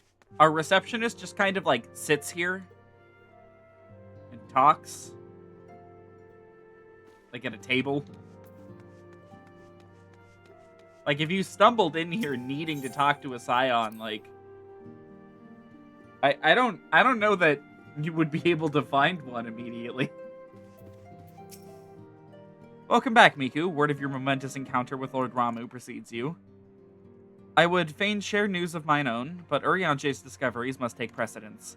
Upon witnessing your defeat of the Lord of Levin, our learned companion was struck with a profound insight regarding the nature of the Ossian's immortality. Let us assemble and discuss his observations together.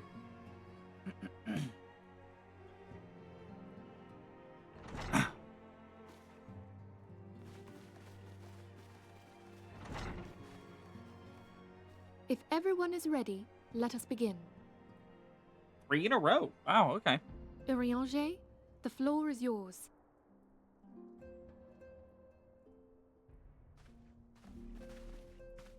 As all here assembled now know, in its final hours as our Order's headquarters, the waking sands did play host to a most unexpected visitor.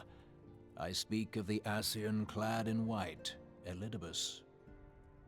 Unwelcome though his presence was, his words that day did serve to confirm a truth long suspected, that the Ascians are eternal beings, to whom physical destruction is as a temporary inconvenience.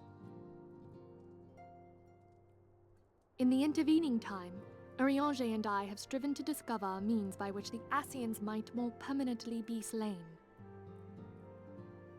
And 'tis my belief that we have found the thread that will allow us to unravel the twisted skein of their existence. In the moments prior to Leviathan's most recent manifestation, the Sahagin elder who summoned him was observed to undergo some manner of ascension. The etheric readings taken by Y'shtola at the time of this transfiguration have proven most enlightening. The disruption to the flow of ether was sudden and dramatic. So tangible was the agitation, I scarce had need of my goggles. The significance of Y'shtola's readings might better be understood in the context of mine own, taken at the instant of the Lord of Levin's demise.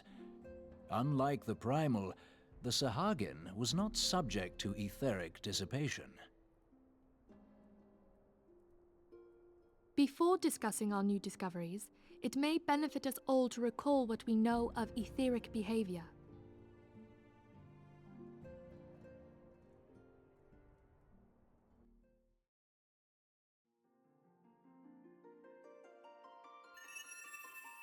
Let us begin at what some might call the end. When we who dwell in the material realm die, our spirits dissolve into the flow of ether and are returned to the ethereal realm.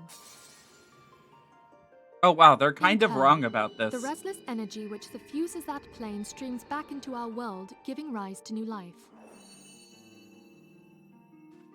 'Tis as the heavens did decree, the way of all mortal souls. There's Twixt plot this revelations world later and the that next that do changes the this. ethereal currents swirl, bearing the very essence of life. It's not a different realm. Thus doth the cycle of birth, death, and rebirth continue unabated. And there's elements to this that they couldn't possibly know yet, that we will learn Primals later. behave somewhat differently. In order to manifest and then maintain a physical presence in this realm, they must consume vast quantities of ether, most often in the form of crystals. Though they may seem to live, their flesh is but ether given shape.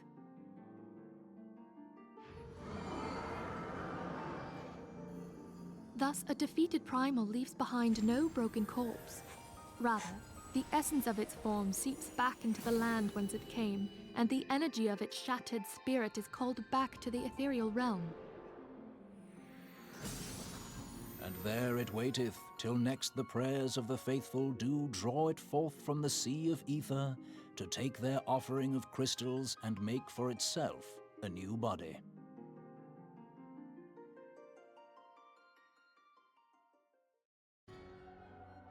Which brings us on to the third group, the so-called immortals. They exist in a manner all their own. Quite. Even as the Sahagin elder fell to the Admiral's musket shot, I witnessed the release of an ethereal cloud, which immediately took possession of a nearby minion. A soul that dissipateth not upon the death of the flesh. The secret of life everlasting, and in the claws of a Sahagin no less. But I wonder, what would happen to one of these obstinate spirits should there be no suitable host for it to claim? If mortal death entails a return to the ethereal realm, it seems doubtful that the soul of an immortal would venture there. Nay, it merely withdraweth a distance, unto the shore of the ethereal sea, perchance, but no further. Yes, it exists in neither this realm nor the next, abiding instead in the space that lies between them. The Ascians took control of Thancred by means of a crystal of darkness, an artifact which, if our theories are correct, serves as a gateway to the place I have just described. I was hoping people had forgotten about that. God, the Ossians are so funky. I am sorry, my friend. For a mercy, the weary road of our research brought us unto an answer. The Sahagin ascended to an immortal state, but he did not possess a crystal of darkness through which to flee this realm. Thus was he consumed by Leviathan. If we could entrap the spirits of defeated Ascians in like manner, and thereby deny them resurrection...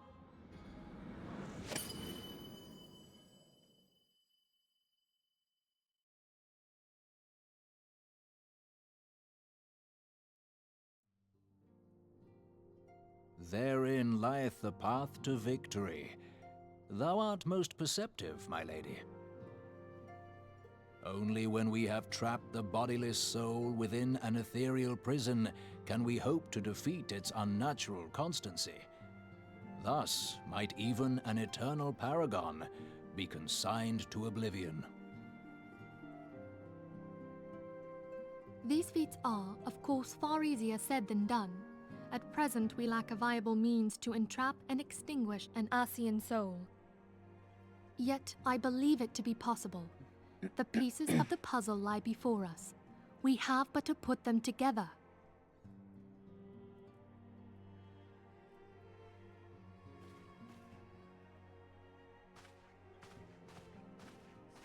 I will depart at once to convene with the sages of Sharlayan. Together shall we divine the steps by which our goals may be achieved. I have the utmost faith in you, Archon.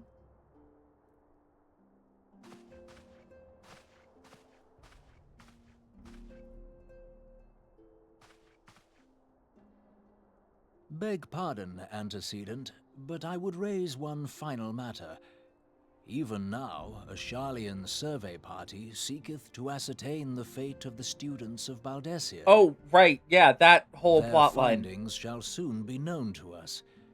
Though you harbor feelings of dread, I bid you surrender not to sorrow, but abide instead in hopeful prayer. I shall, Archon. Thank you.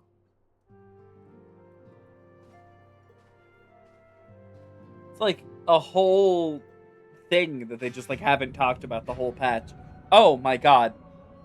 Okay, take a good look at these guys. Some of them, this is the only look you will ever get at them.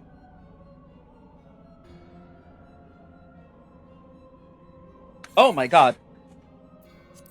Yeah, I guess it makes sense actually that they wouldn't hire voice actors for this.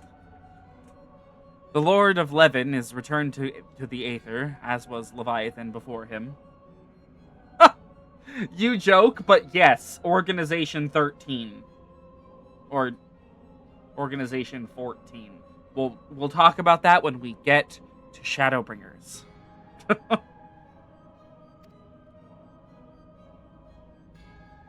So, Igiorum we will see again. Nabrialis, Ramu's acquiescence was most intriguing. We will see Nabrialis again. And here we have Emeroloth. I don't know how to pronounce this one. We will not see this character again as of right now. The game is still going. There's still a chance for them to pop up. Has not happened yet.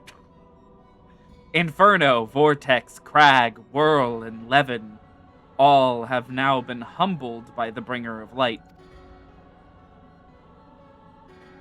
And Altima, we do not see this one again. The limitless potential of man, Heidelin's servant, grows mightier by the day. Yet she prospers at great cost to her mistress, whose strength is all too finite. 7 times have the masses survived the rejoining, but their souls are growing weak and wan. Wan? Wan? I don't... Yet, even as it enervates, the ardor empowers our master. All that remains is to nurture the strength of the gifted, to forge the final key.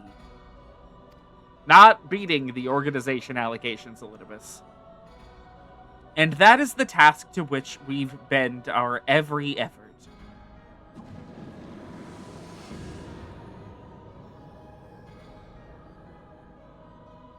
Hello, La Habrea. Divine seeds were ever wont to quicken in Eorzea's fertile soil. We need only lead men to the field, and by their eager hands shall a new deity rise.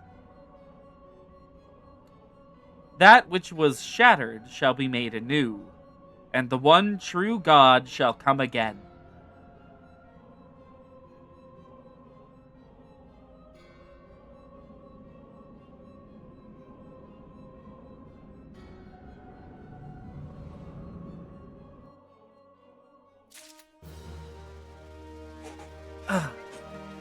I believe this is our first even remote introduction to the idea that to Hydaelyn being God, there is another one that is Satan. Very interesting little plot thread here that will continue for most of the game. It's crazy, too, because, there's a number of them that are implied to be killed off-screen at an uncertain point in, like, I think late Stormblood. It's, like, it's wild. Like, we don't get updates on, like half of the Ossians just go dark after a while.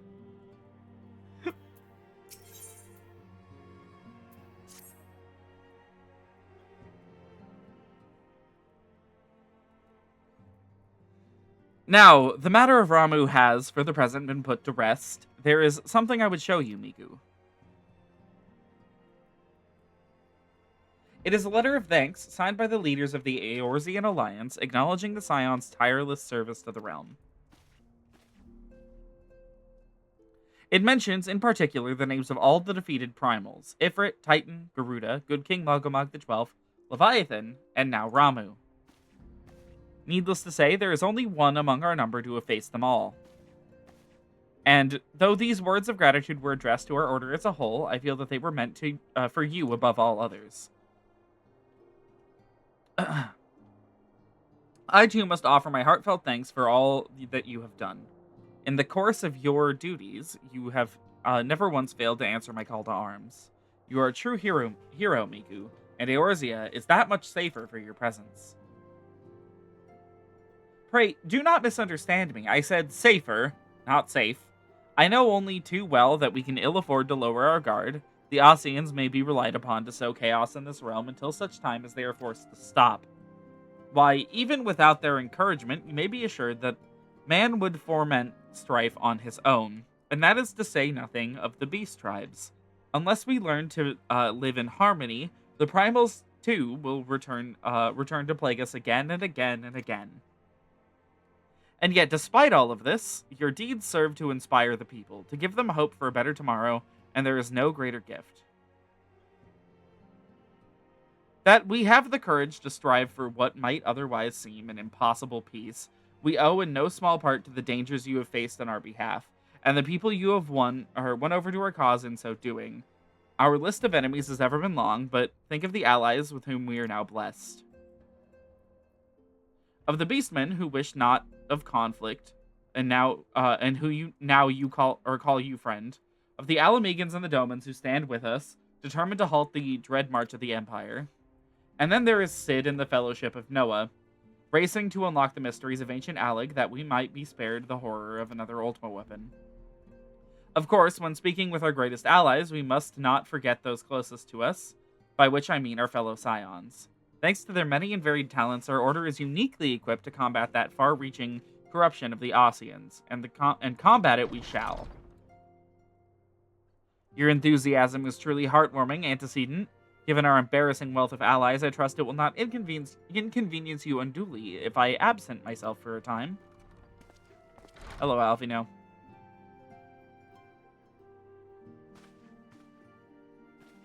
Alfino, I take it the troubles in Ul'dah no longer require your attention? There are yet some rumblings of discontent, but the air of simmering violence is largely dissipated. 'Tis to report such that I stand before you now. And to speak with you concerning the new organization we discussed. I have a message for you from LA. You recall the refugee girl, the one whose parents were missing?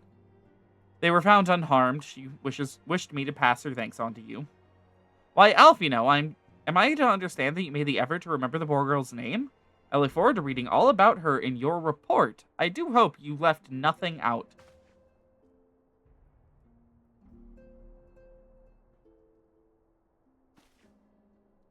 Miku, you have been away from Revenant's Toll for some time now, I believe. Might I suggest that you put the affairs of the realm to one side for a moment and take this opportunity to reacquaint yourself with the town? Which reminds me, one of the Doman children recently inquired as to your whereabouts. Yozen was his name. I believe He has some small matter he wishes to share with you. Why not oblige him with a visit? Now I know what you're thinking. The Ossians are explicitly stated to be immortal. What do you mean 2 of them were killed off screen? And the answer is, I don't know, they've never told us.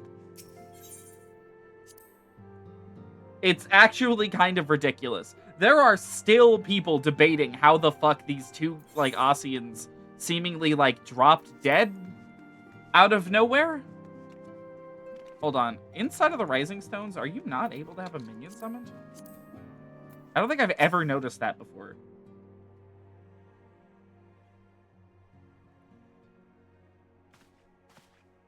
Look, it's Miss Miku. She's back from her adventures. We heard you were off fighting primals, and that they're some of the strongest enemies you could ever face. I wish I could have seen you in battle. Anyway, we all want to be heroes too, so we finally formed our very own Doman Adventurers Guild to protect all the Domans.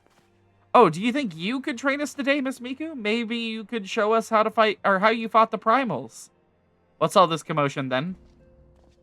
Oh my god, it's Hor E. Boulder.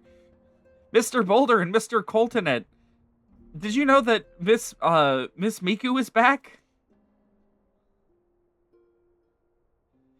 So it would seem. Welcome home, Miku. My companion and I, but recently became full members of the Scions. It's cute that you tell yourselves that. And I believe proper introductions have yet to be made. I am known as Hor E. Boulder, and this bookish fellow is Coltonet. I always say his name Hor E. Boulder, like the word whore and then the letter E. Because, I don't know, I think it's funny. This man's name is Hori. Like, they named him Hor. What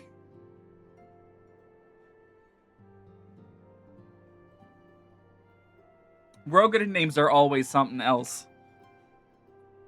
This bookish fellow is Coltonet. Though we remain largely unproven as adventurers, we have taken it upon ourselves to instruct the Doman younglings in the art of combat. I told you, Mr. Boulder, we're not younglings anymore. We are adventurers. And we were just asking Miku if she could give us some special training. I think we're ready to hunt monsters alongside her, don't you? Well, you've certainly been diligent with your drills, but I'm afraid the fiends of Mordona are still ever so slightly too dangerous for you. I have a counter-proposal. What if I were to cross swords with Miku? A demonstration of skill at arms, if you will. Hori, if I didn't know you better, and I do, I'd say you were merely seeking to test yourself against a legend. Oh, well, mayhaps I am, but what matters the motive when the children stand to learn so much from the lesson? What say you, Miku? Will you consent to spar with me? Oh, I don't get a choice. Okay.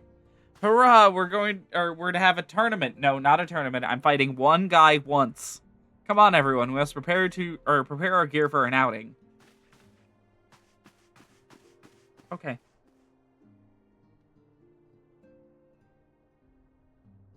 Do not try to disappoint them. Have faith, Coltonet. I shall summon every last ounce of my strength to make of this a worthy contest. The fields to the east of town should prove suitable for our purpose. I very much look forward to our bout.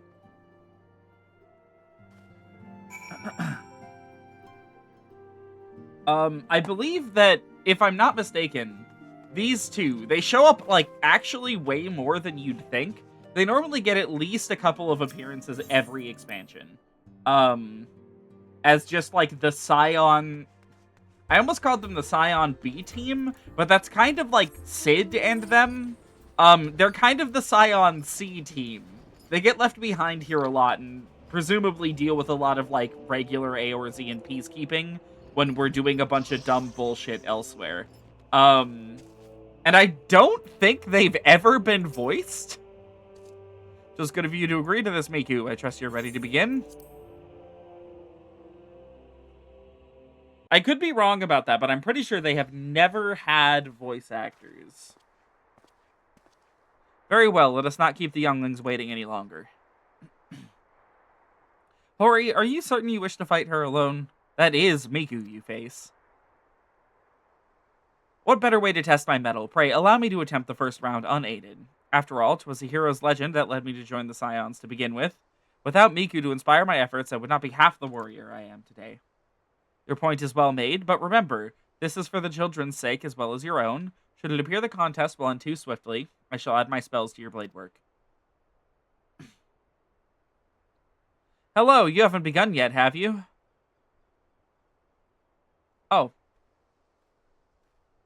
Oh, there's like a lot of people here. Ida, what? Who are all these people? When I heard about your sparring match, I told everyone I could find. I thought you could use a crowd to cheer you on. Yes, and there is still more to come. When I mentioned Miku's name, the reaction was quite enthusiastic. Why, my own popularity seems but a sickly shade in comparison. You'd best claim victory, Bringer of Light. Your burgeoning reputation is at stake. Well, our teacher won't be beaten so easily. He's a master swordsman. You can win, Mr. Boulder. Okay, I don't think you can, but... You shall soon see. On your guard. Okay.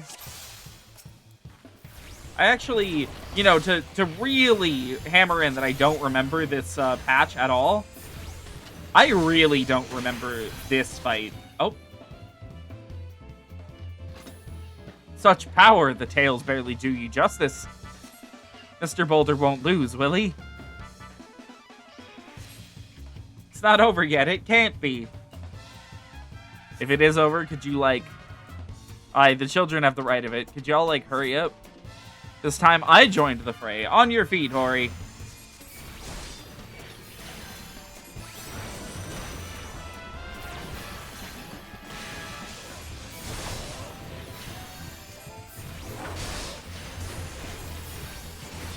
Oh no, I'm taking thunder damage over time.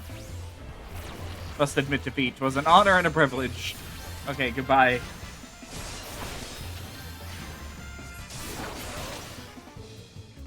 Oh, he only goes down to half health before he collapses. Oh no, he looks hurt. Miss Miku is so strong, but you can't give up, Mr. Boulder. Oh, okay. He got off an auto attack the second he stood up. Never have I faced such strength, but the lesson must continue.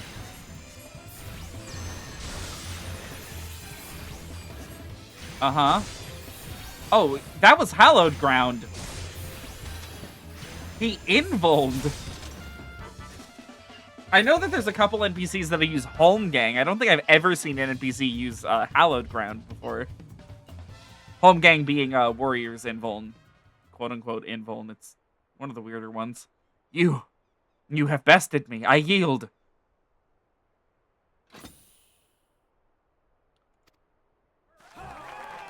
That was incredible. She beat them both at the same time.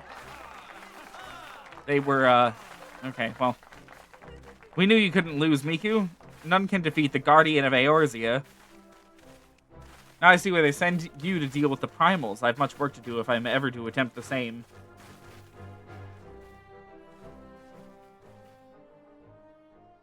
She murdered them. Woo! We fatally wounded 2 of our own scions. Yeah!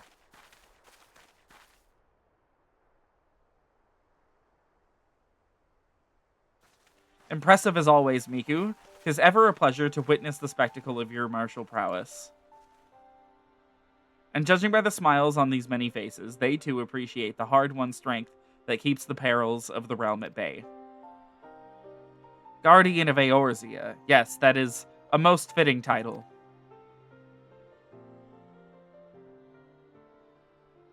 Do you recall when we first met? It was at the memorial service for the Battle of Cartano. At the time, I was yet attempting to understand this land of Eorzea. I sought to grasp the reason why Grandfather willingly sacrificed himself to protect it. I shall speak plainly. My initial impressions were less than favorable. Dire problems abounded, and yet the effort I saw expended towards their solution was haphazard and half-hearted. I thought Eorzeans, a foolish and childish people. I should probably say, like, directly, because the game does not do it for some time. You may remember this game's opening cutscene. where Bahamut breaks free from Dalamud as it's collapsing, and there is an old man who puts up a giant barrier, and then that barrier collapses, and the old man dies to a minor spelling mistake. If you've ever seen that GIF, that's he gets like obliterated on screen, like he fades to white. That old man, who is in the game for, I shit you not, 30 seconds or less, is deeply, deeply important to the story and was introduced in 1.0, because of course he was. And he also happens to be Alfino and Alizé's grandfather, and they will talk about him occasionally. The fellow Scions will as well. His name is Louis. He comes up quite a lot. And he will be coming up in a major set of side quests that we will be doing eventually.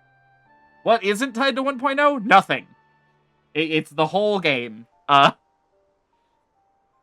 They were very clearly building off of it as like a really strong base. Because its world and its lore and stuff were really interesting. It's just like the game was just the worst thing ever. And there is no way to re-experience the plot of 1.0 built into the game. To this day. I think we need some kind of way to do it, but we don't. That is every expansion, it is. But 1.0 is in such a unique situation because, when you get to Heavensward and everything that was built up in A Realm Reborn is continued to be built into Heavensward, you can't go back further than A Realm Reborn. So everything, like, it just feels like kind of broken when you're back this far, and you're like so many characters are just getting tossed at you that you never really get to meet. Louis being like one of the biggest ones. You know, we might get to see him a little bit later, but not in the MSQ, I'll say that much.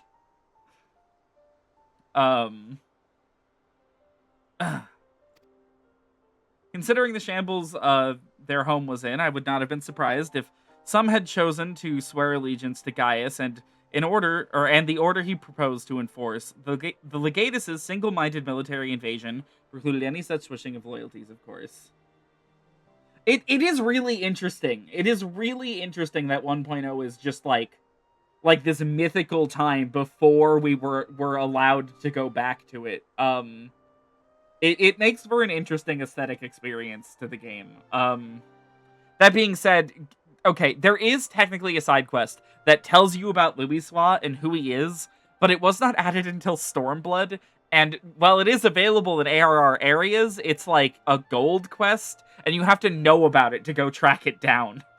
And that's just the first of, like, many things from 1.0 that they have not explained to new players. I just wish that there was some way to get, like, the cliff notes from someone, you know, in, like, a relatively fast time.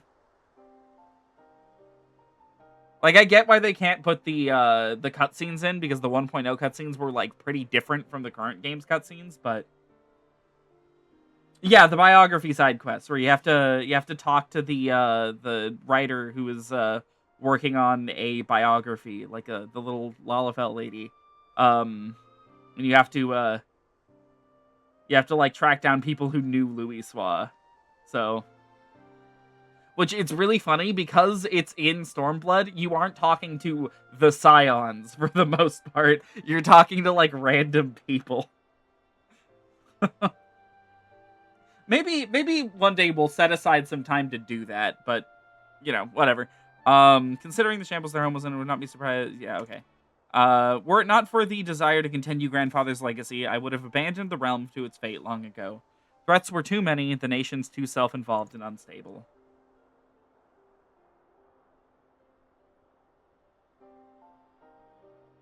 'Twas you who convinced me the salvation of Eorzea was possible.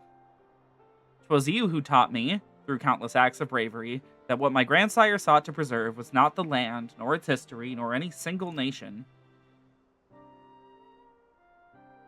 It was the people, these wonderful, often infuriating, stubborn people that suffer blow after terrible blow, only to drag themselves back to their feet to face another day.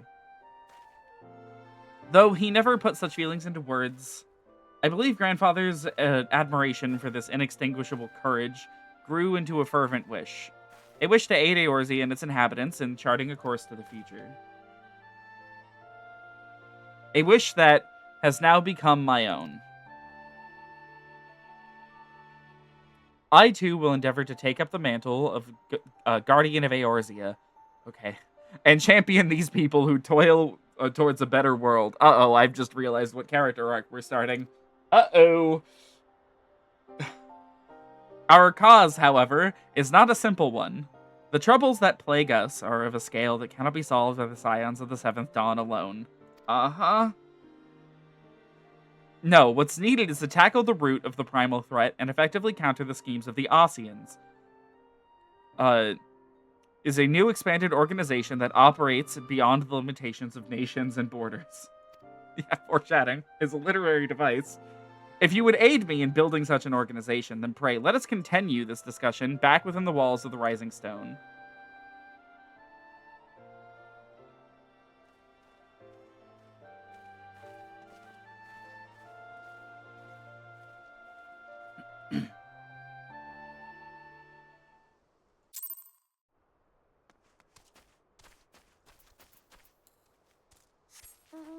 Let's see, it is 11:30. Hold on, how many quests do we actually have? Oh god, we still have 4 more. Okay, I might call it on MSQ for the evening. Hold on, let me see where...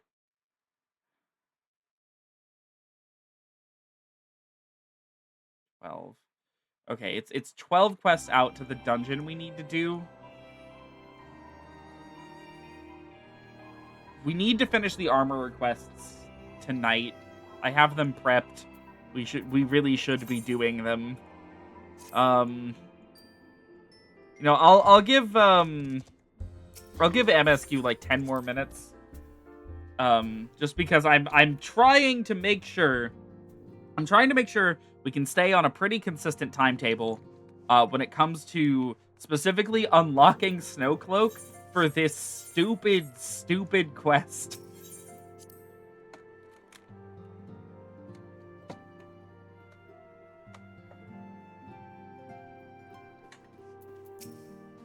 Thank you for coming, Miku. The world shifts and alters, and we, my friend, must ever be one step ahead of the chaos.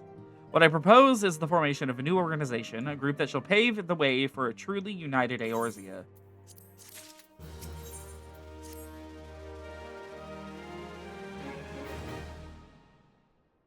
Pray, forgive me if I tread over old ground, but I would first speak of the grand plan.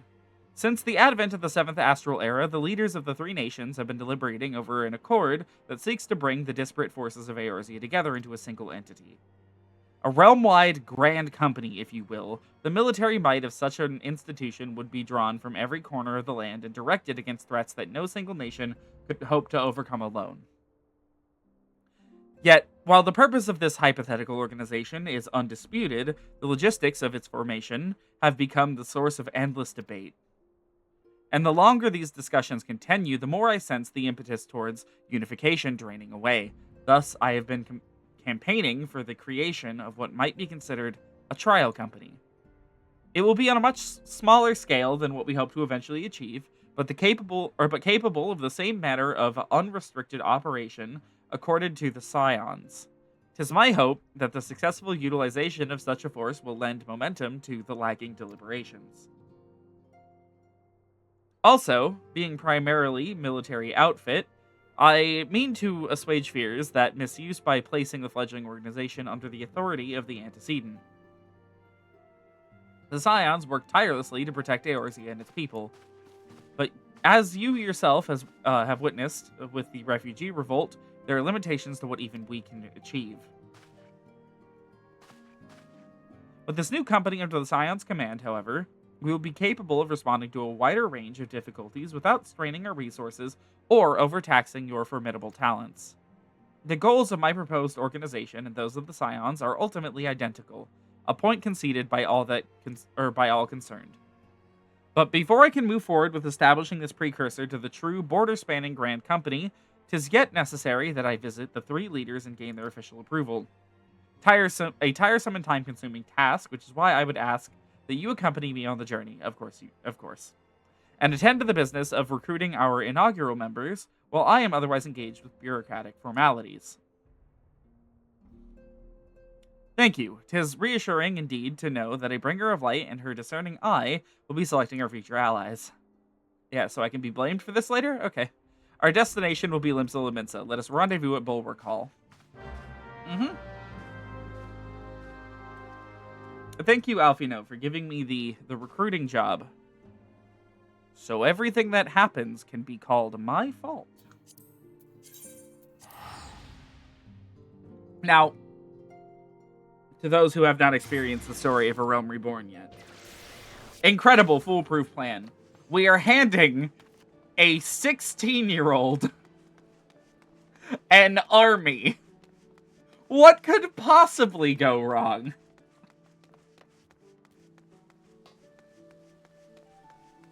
Hello, Alfino. There you are. I'm ready to ascend to the bridge and speak with Admiral Blofuswin. While the Admiral and I are finalizing promissory boundaries and signing parchments, I'd have you begin the recruitment process in earnest. I have, of course, endeavored to spread the word of our organization through various channels, but I believe a personal approach will reach many who may otherwise remain ignorant of the opportunity. As for potential members, 'tis of no matter should they already be pledged to another institution, only that they are willing to lend their strength when the situation demands it, and you needn't range into the countryside. The upper decks alone are populated with sufficient candidates to suit our purpose. Once you are satisfied with your recruiting efforts, meet me at the airship ticket counter. Might we prepare for the next leg of our journey? Just surprised the other Grand Company commanders let him do this.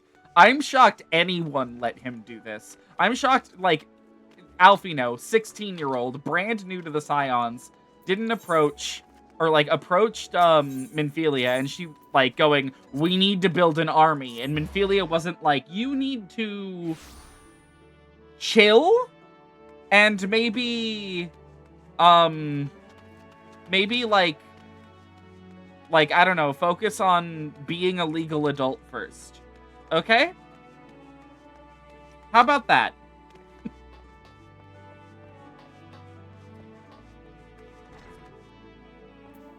Hello, Rosewood.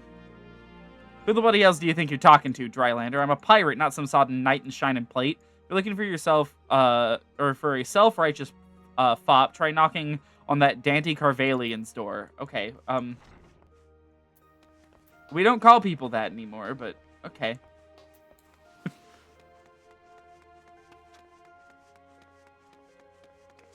Oh, yeah, maybe they're like, well, he's Louis Soir's grandson, so, you know, Louis Soir never steered us wrong, so clearly he would never. Foreshadowing, he steers us very wrong.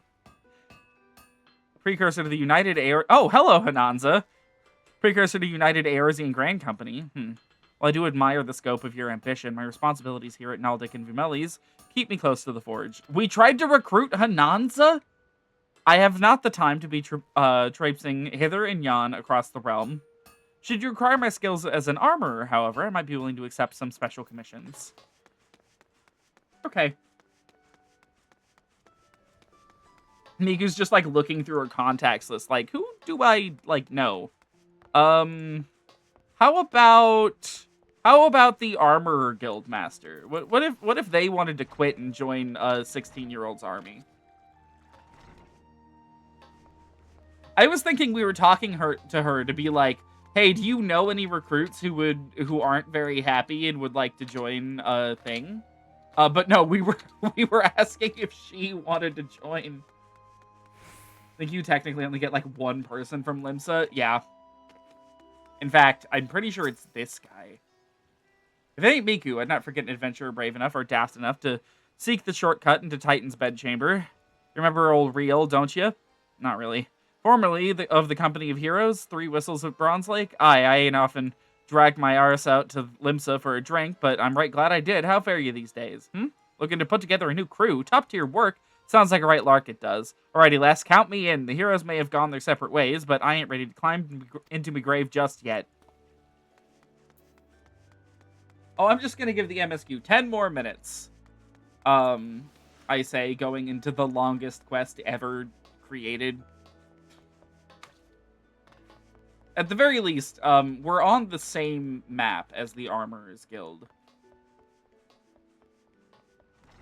Mark my words, we're finishing the Armorer's quest tonight. I'm not taking more than one night for any of the remaining crafting and gathering quests. I'm not doing it. Most of these are not very good, unfortunately. So, like, even the better ones, like, there's one of them that's notably really good, and I'm saving it for the end. But the rest of them, like, they range from being, like, a little interesting to whatever the hell was happening in the Culinarians Guild, which I'm pretty sure the answer is nothing at all.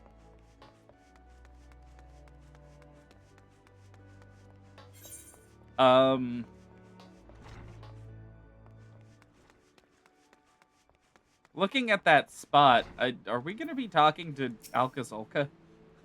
An organization with the freedom to operate with territorial impunity. I must say, your proposal intrigues me.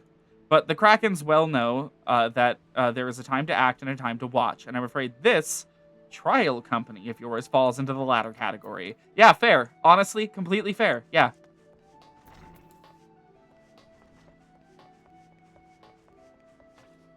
Recruited that guy being a poser? Oh my god. Whatever his name was. The one who wasted all my time before Leviathan. Master Alfino's new organization. Yes, I had heard of the formation of this trial company was in the offering. 'Tis with regret, however, that I must decline your invitation. As commander of the Yellow Jackets, the protection of Limsa Lominsa must needs receive my full attention. Okay. I think Miku's just really bad at this.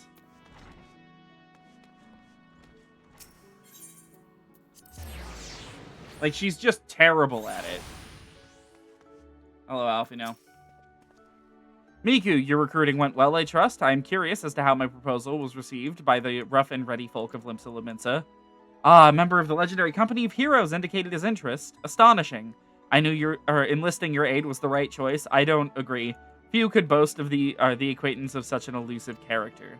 I, too, was successful in my task. The Admiral consented to sign all the documents requiring her approval.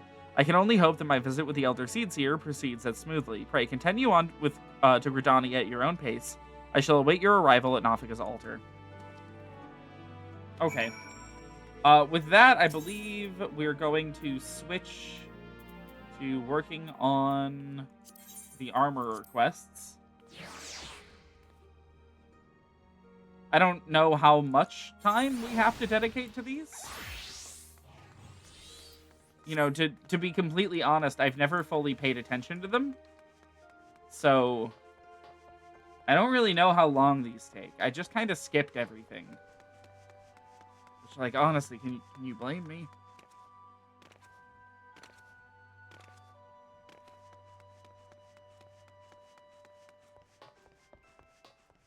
But, you know, I'm curious to see what the deal is. It seems like the entire questline is going to be this guy being a jackass and us having to deal with it.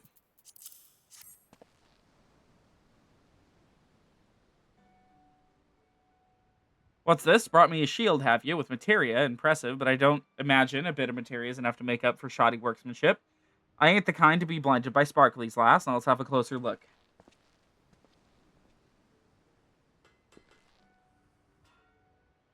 Bugger me. It's when they make the step up from bronze to iron that the weaker craftsmen start to show their limitations. The metal being a damn sight harder to shape, all matter of flaws creep into their work. But there ain't a single bleeding one in this shield. Your hammer blows were steady and measured. And you've kept the thickness of the iron nice and even, too. No bugger wants the shield splitting in half because the armorer beat a bit of the plate too thin. Fine piece of work, this. Damn fine. It's twice you've passed the inspection now, I'm convinced. You've the kind of skills demands respect, lass. So, as one artisan to another, let me ask you a question. What are your thoughts on Hananza's handling of the guild? I know you ain't been with us for long, but you must have wondered what she was playing at, am I right? If you ask me, the soft-hearted wench... Don't call people wenches. Is polluting the damn place with blundering amateurs, what are the armorers and not but name. An armorer crafts gear as keeps men alive. If you lack the skill or experience to make an armorer, as will do that job, You've no business holding a hammer. Just imagine what had happened if a breastplate made by one of them lackwits fell apart in battle, and not just to the poor bastard wearing it neither. I'm talking about what become of the guild's good name. The way Hananza entrusts these novices with a real craftsman's work, she's spitting in the face of the builder. Only a tried and true armorer should be taking on orders and dealing with valued patrons. By refusing to get rid of the dregs, Hananza's dampen the flames in your forges. Forge master, my arse, how can she be so bloody blind?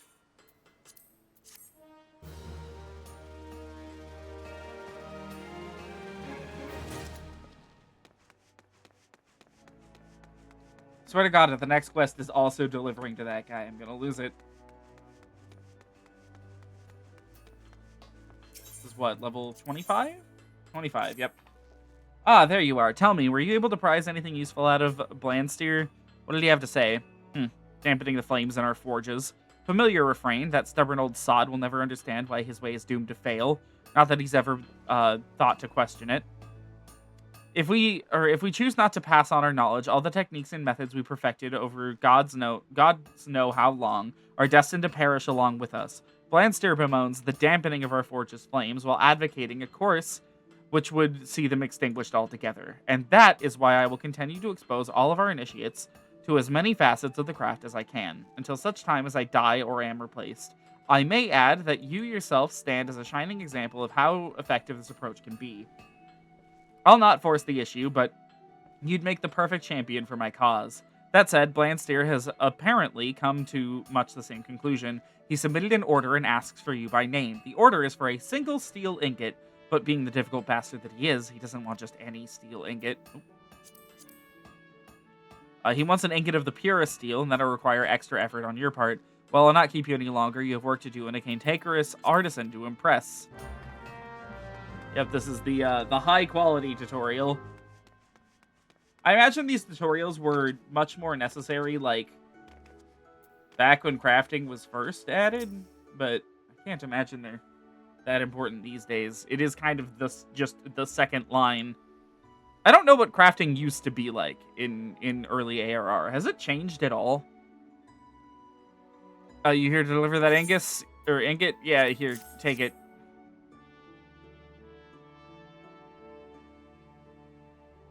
The wait feels right. Let's head inside and have a look, shall we?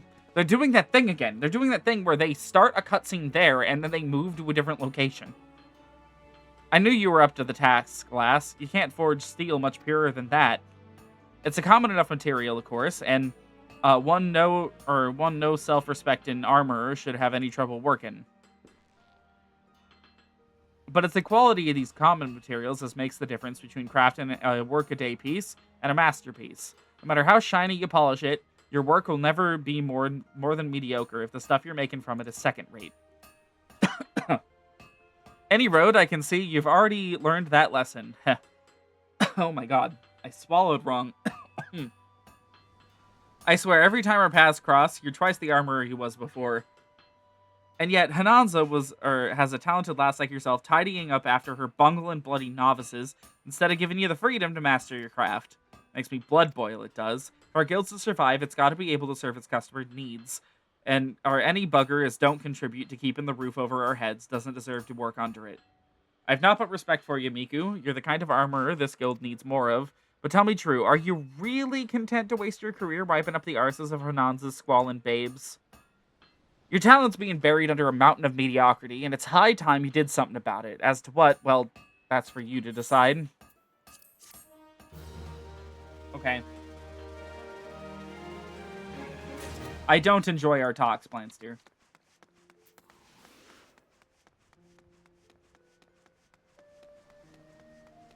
They really put this guy just as far away as possible, while still technically being in the guild. Ah, Miku, the woman whose name is on everyone's lips. In case you didn't know, the entire guild seems to be holding its breath, waiting to see which side you'll come down on. Popular opinion is that you're ready to take up with Blandsteer. Nope. I have no such concerns, of course. Had you resolved to distance yourself from me, we would not be having this conversation. But that does not change the fact that your allegiance remains a subject of public debate, one which threatens the unity of the guild. I propose you dispel our colleagues' unfounded anxiety by demonstrating your affiliation in a matter that none may doubt or dispute. Specifically, I would have you accept the commission of a valued client on my behalf. That, I think, should serve as proof of both my faith in you and of your support for the Guild's present course. Tell me, how would you like to try your hand at crafting a suit of steel chainmail? The order comes from a resident of Costa del Sol, an extremely wealthy and discerning gentleman, hello, Geiruju, who will accept nothing less than the finest quality of armor. As you may imagine, his patronage is of great value to the Guild. I need hardly add that I would not entrust this commission to an armorer in whom I had aught less than the utmost faith. The client's maidservant, Nortwib. Okay, Nortirwib? I don't know. Will supply you with the finer details of the order. She should be here in the city conducting business at the Fisherman's Guild as we speak. Oh, all the way at the Fisherman's Guild. Okay, cool. For a second, I thought they would have put a quest, like, you know, at the guild I'm working at, or something.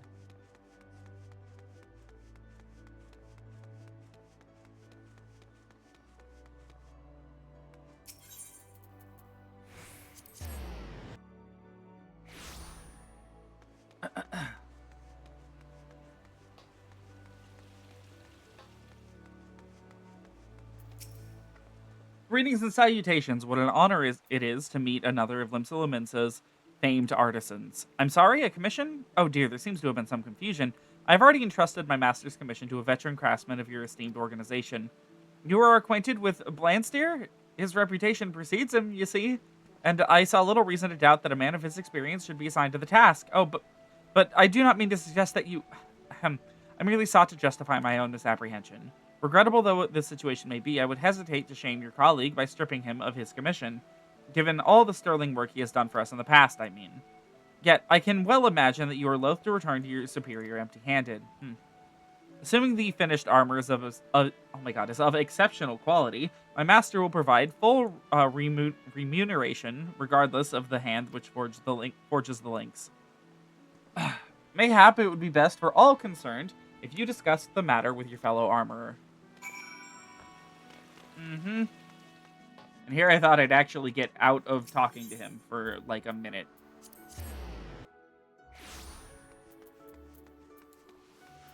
I can get rid of that now. Yeah, these quests, prepping them is like honestly extremely annoying. Specifically armorer, blacksmith, and goldsmith. I don't know why, just like all their stuff on the market board is pretty expensive here in Goblin. Oh, he's over here. I suppose I could travel to other data centers and stuff and see if they have them for cheaper, but I don't mind crafting them, I guess. Well, if it isn't Hananza's lapdog, I heard about your little show of allegiance. Allegiance? I hate you, actually. Actually, you know what? Yeah, I am allegiant. I am aligned with Hananza. I hate you, Blandsteer. I suppose Nortirwib, Rogadins, told you I snatched that commission from right under your nose, did she? Seems we got ourselves a thorny little predicament, don't it? Well, I ain't about to hand the job back to you on a silver bleeding platter. That don't mean I want you to give up, neither. Don't you see? This is the perfect chance to find out who's the better armorer, to see which of us has walked the right and proper path. I'm talking about a contest of skill, girl. Whichever of us crafts the finer suit of chainmail gets the job. But remember, this bloke pays good coin for a reason. He wants the best, and he ain't about to settle for less. Now, not that he'll have to, of course. Your armor would need to be bloody flawless to be better than mine, so our mate will be getting his money's worth whatever happens. Once you're ready, bring your armor back here and we'll lay it out next to mine. We've both got our pride, so I reckon we can judge the results fairly for ourselves. Now bugger off.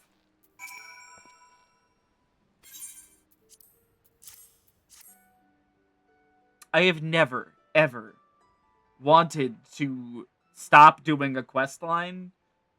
Actually, no, that's not true. I have wanted to stop doing a quest line more. I have unlocked the Moogle Beast Tribe quests. I know what that's like. So, you know, I suppose dealing with Blandsteer isn't quite that bad, but let's have a look, shall we? It's not literally like 40 fucking random quests following a bunch of Moogles for no reason. Some of which don't even advertise to you where the next step in the quest is. By Byregot's beard! Where'd you learn to forge links like that? It's bloody perfect! Rhalgr himself would struggle to stick a dagger through that steel, and look at that luster, strength and beauty in equal goddamn measure. Hananza should be praising the builder for dropping off a gift like yourself in her lap. You won fair and square, Miku, and I'll not bother to lecture you no more. I'll take your beauteous bloody chainmail to Nortirwib myself and let her know who has crafted it. It's an old tradition among us armorers, in case you didn't know. The loser of these contests gets the job of delivering the victor's goods. Okay. Load while you can, lass. You just joined Hananza at the top of me list. This ain't over, not by a long shot. Can it be? Can it please be over? Blansteer, I want nothing more than to never ever see you ever again.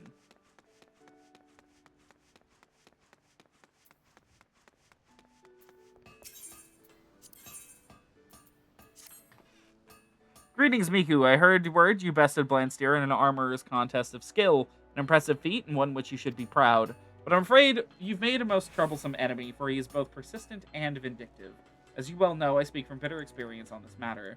Rather than dwell on this unpleasant rivalry, however, I would have you focus on your craft. Ready your hammers and pliers, Miku. There's much and more to do.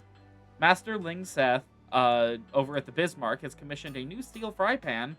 And as one might expect of the head of the Culinarians Guild, he expects only the finest of wares. Now, compared to pounding out thick protective plates of armor, cooking utensils, being generally smaller and lighter, require somewhat more delicate touch. You must bring all of your concentration to bear, lest you risk ruining the entire piece with a single misplaced blow. In light of recent events, which have no doubt left your mind scattered, I believe a task that fully engages your faculties will prove beneficial. Let us not keep Master Ling Seth waiting, Miku, to the forge with you. Take this.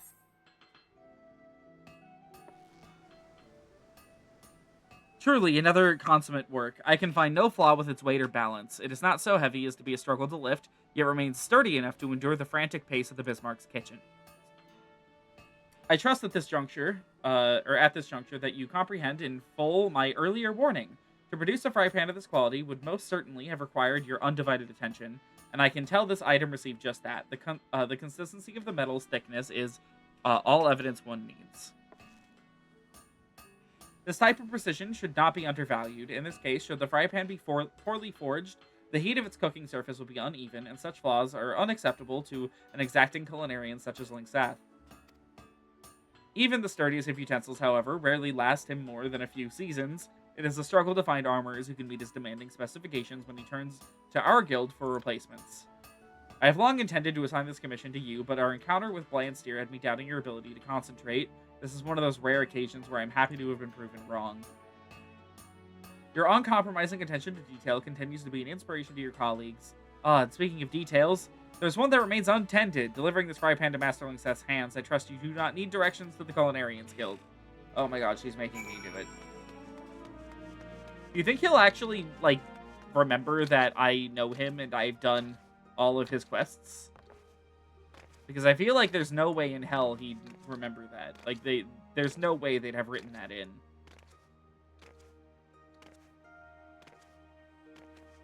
Oh, cool, and this quest is going to leave me at the Culinarians Guild.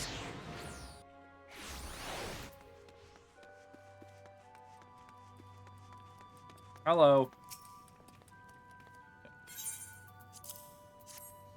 Well, now, ain't she a beauty? With this pan, I'll be able to whip up all sorts of dishes and not fret about burning the middle of or undercooking the edges. You say this was your work? Only the Forge Master herself has ever been able to make utensils, what I'd consider worthy of the Bismarck. Seems like I finally got me another craftswoman I can trust. You're welcome to the kitchen anytime, lass. I know, I work here. Okay. Sure, you know what, whatever. Whatever. These are ARR content. There's no way they could have been expected to have this, or to, like, have it written in.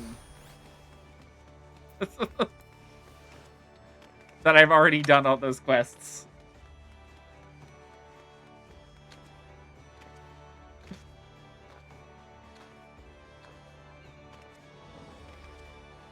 Well, you know, that was a quest where we didn't have to deal with Blansteer, so that's good. Hope you're feeling competitive, Miku, for Blandsteer has submitted a formal challenge. Seems he needs to recover the pride you cost him with your previous victory. He is an overgrown, sulky child who sees his fellow colleagues as not more than rivals. In his tiny world, all that matters is who is best, who is the brightest, and who is the most able to provide immediate value to the guild. Now, I would be lying if I said I did not also take such factors into account. You well know my demand for excellence, but the methods we take to reach it differ vastly. Blandsteer would run a guild of exclusion, one in which an adventurer like yourself would have been unwelcome. The lack of sense in that is clear. He may have been my equal in skill and technique, but it is his narrow perspective that weighed the balance against him in our contest for the Guildmaster's chair. I won and he lost.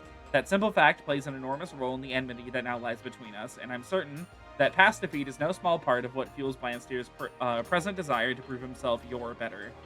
I regret that this ridiculous feud has drawn you into its bitter maw, but if it means seeing that stubborn old dodo put in his place, then I'm just childish enough to encourage you to accept. Blandsteer awaits you in his usual haunt. Go to him and show that you've the steel to pick up the gauntlet he's thrown down.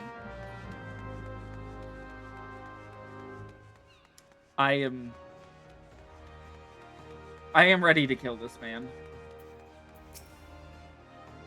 Heard just about enough of Anansa's coddling ways. She's raised a generation of slackjaws that look like armorers, but ain't fit to wipe the soot from the proper craftsman's backside. Before you know it, folk will start losing trust in the trade itself. Years of pride and tradition are crumbling to dust around our feet. Of course, ever since you bested me in our little competition, me words don't carry the weight they once did. Seems like I've got to take you down a few pegs before I can start putting things right. The world needs to know that old Blandsteer is not to be beaten by one of Honanza's lot, even if it were her prize pup. We'll settle this in the old-fashioned way. Three-round contest of skill. There ain't no point in dragging this out, so let's get straight to the challenge for the first round. Find a smith curious you can forge. Since I'll be choosing the tasks, we'll leave the appraisal of our work to your precious forge master. I'll be taking my armor to her directly. Once you've shown Honanza your own cuirass, and heard her decision, you bring the piece to me so I can see it for myself. Oh my god. Yep. Walk back and forth around this wall for a full hour, and you too can clear the armor quest. This is okay. It's not worse than the quests from the Culinarian Guild, because nothing happened in them. Like, there was literally nothing. That being said, these are worse than the Miners Guild, because at the very least, the Miners Guild was not immensely frustrating.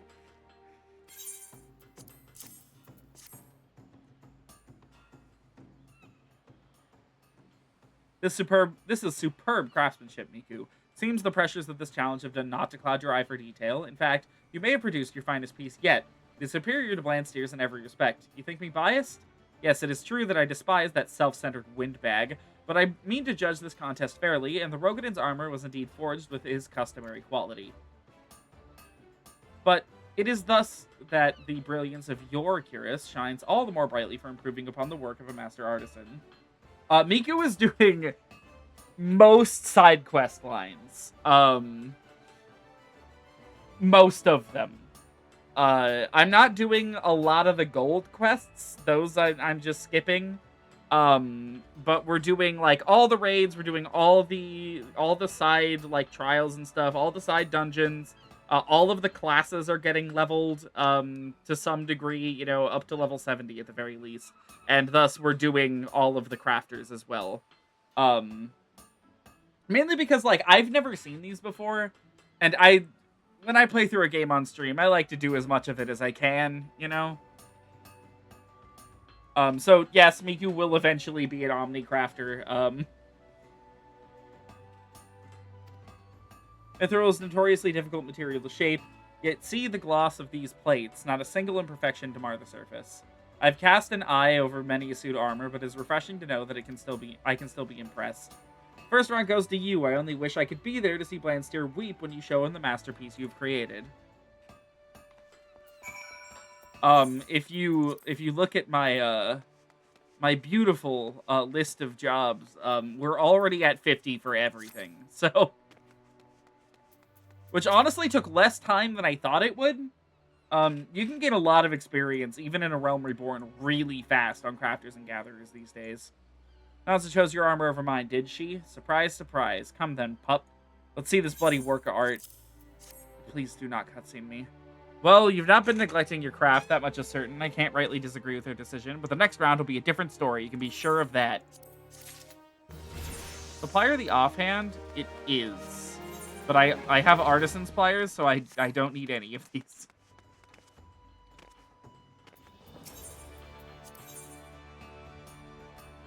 Oh. Best of luck. Hope you get a good party. Blansteer has notified me of the challenge for the second round of your contest. Defeat in the first round has humbled him not a whit, it seems. You may have gained an early lead, Miku, but keep your focus sharp. As I've said before, complacency can be your downfall, and a man like Blansteer is at its most dangerous when his pride is on the line. Now, according to the wishes of our vindictive veteran, for this round you are to craft several items, and you must do so within a reasonable time frame to reflect on the pressures of actual commission. He fails to mention what he considers to be reasonable, so I suggest you work with dispatch. The challenge requires you to forge a pair of mithril-bladed Caligay, a reinforced mithril Elmo, and a pair of mithril solar rays. All of the finest possible quality. Naturally, every one of these items requires an abundance of mithril ore. See how deliberately he chooses the same material as before, such as Blansteer's confidence in his ability and his certitude that he cannot be beaten twice under similar conditions. This is your chance to unravel that obnoxious self-assurance and end this contest with a second round victory. If anyone can quench the fury of that insufferable Auroch, it's you, Miku. Bring your submissions to me once you are satisfied with your forging. Take no shortcuts. I expect to see the armor of unsurpassed quality. They're making me talk to him only once. Thank God.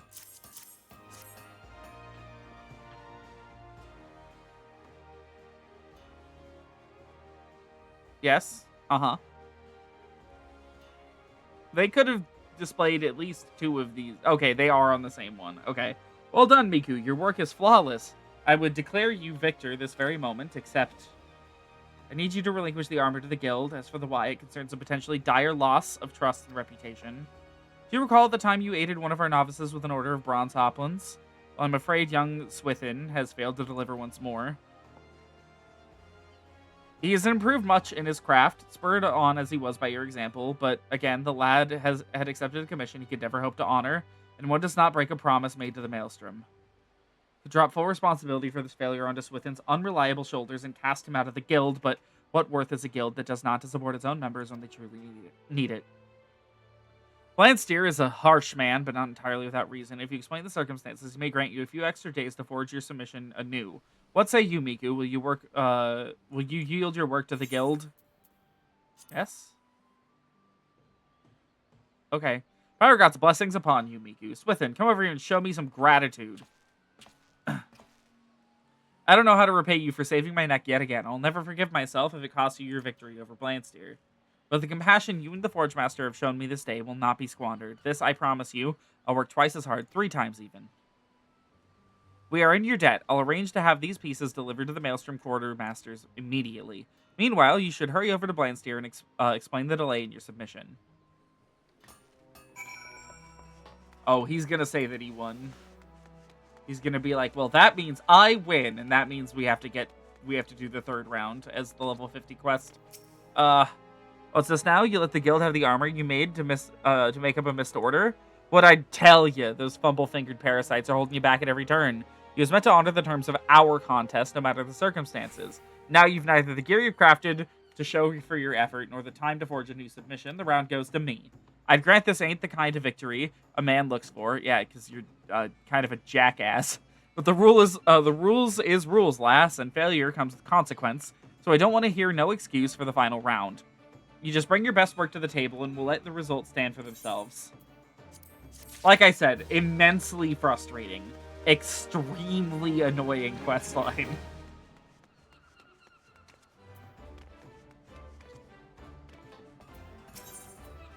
Alright, final quest. Thank God.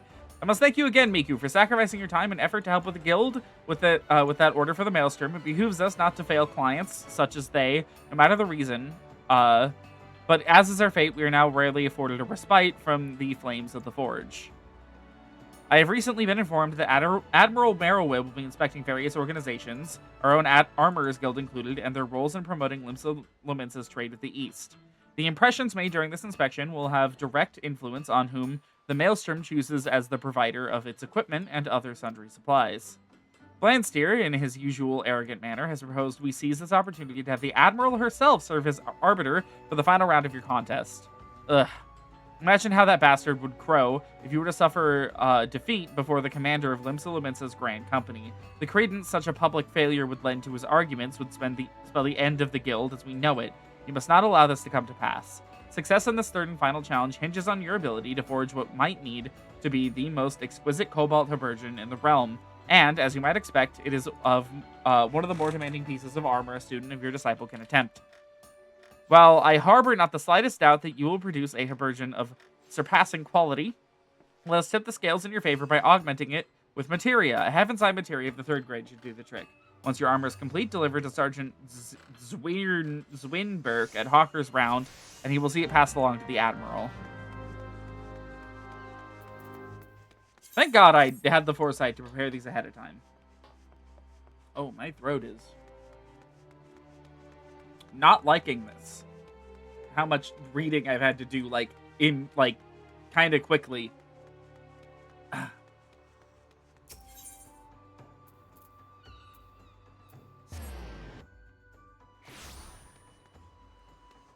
You. Miku? Ah, you have the Cobalt Habergeon for me, then. Would not do to keep Admiral Merrowwib waiting. Consider your submission accepted. I think you'll enjoy the Admiral's, methods of appraisal. Is she going to shoot it? Is she going to shoot it? Please tell me she shoots it.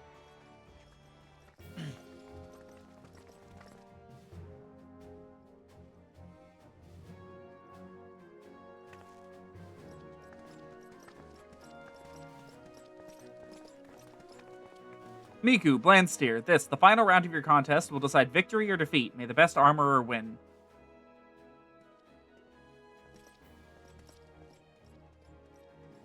You know, I'll say, as a character, I find Merrowwib to be a little bit lacking. But as a character design, God, Merrowwib is so cool. Admiral, who are these gentlemen? Where are the mannequins? I find little can be learned from insipidly lifeless models, so I've decided to take a different track. My men here will wear your armor as submissions instead. I see. Do you intend them to take on varying poses for your inspection?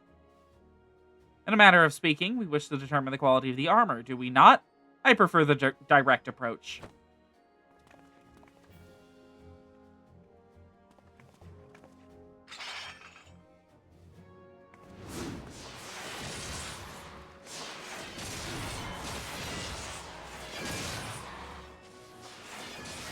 Beauregard's beard, what kind of appraisal is this? You really be that surprised, Ananza. No finer way to test your gear than in the heat of battle. Using flesh and blood warriors is hardly necessary. What of the risks of injury?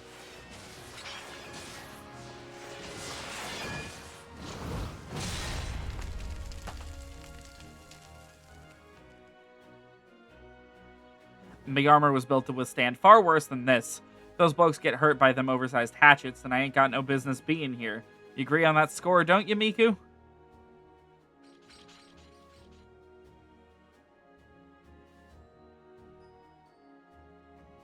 Well, well, it appears your claims to excellence are more than empty boasts. Let's raise the stakes, shall we?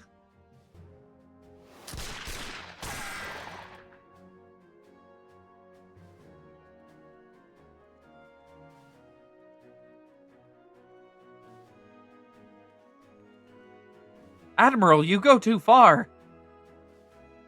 Such an expensive equipment is of little use to us if it cannot stop a bullet.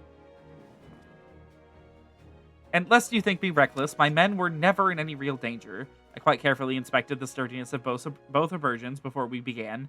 You're not the only one with an eye for quality, dear Forge Master. In any case, it appears we have a winner. I don't believe it. The shot punched through me, Lynx. What's so damn different between your armor and mine?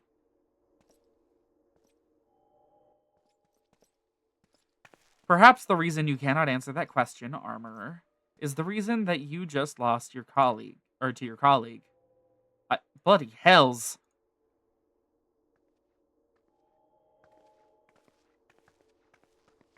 This was most educational and entertaining experience. When the Maelstrom next finds itself in need of replacement equipment, I believe I know just the sort of armorer to whom we shall turn.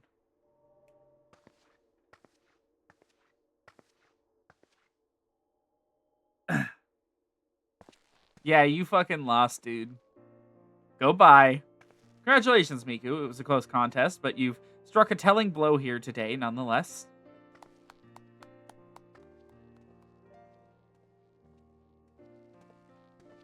Question is, why does Blandsteer yet realize his folly? Or does Blandsteer yet realize his folly? It would be best for you to seek him out and learn where we now stand. I don't want to, but okay.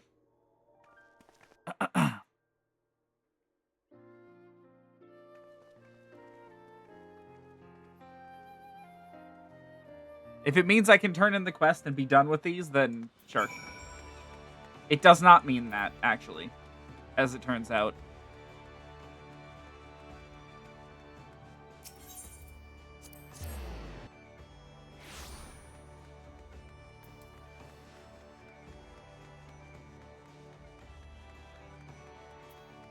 I can take this off the hotbar now.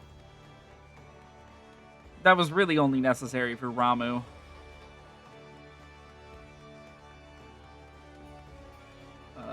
Oh, nope. He's around the other side.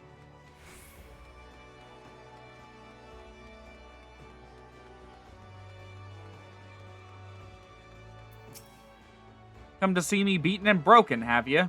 You've made a bloody fool out of me. Made a fool out of myself. Was just too thick-headed, stubborn to see it coming. I reckon I ought to steer clear of guild business for a time, get me some distance to think on all this. But you tell that harpy Hananza that she better not let this place fall to pieces. I'll still be watching. Okay.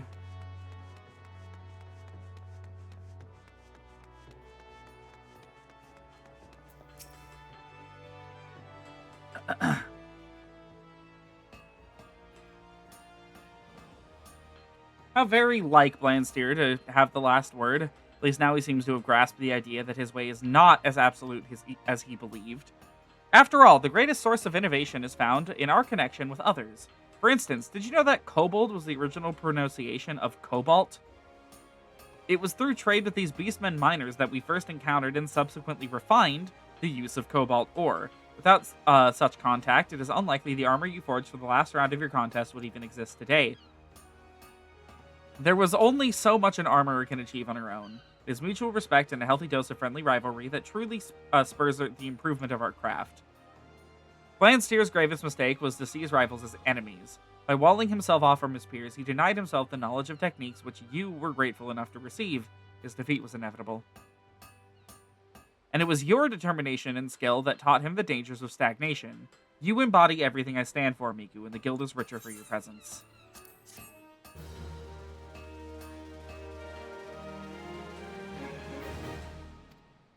Okay, goodbye, Hananza.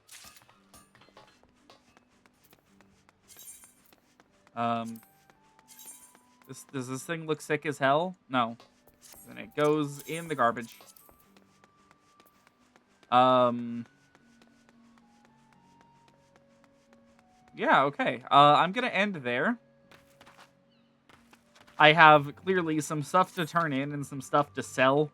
So we're not going to be logging out in the inn tonight. I have just a handful of things to do outside of, out off stream real fast. So yeah, we made it through like most of a patch.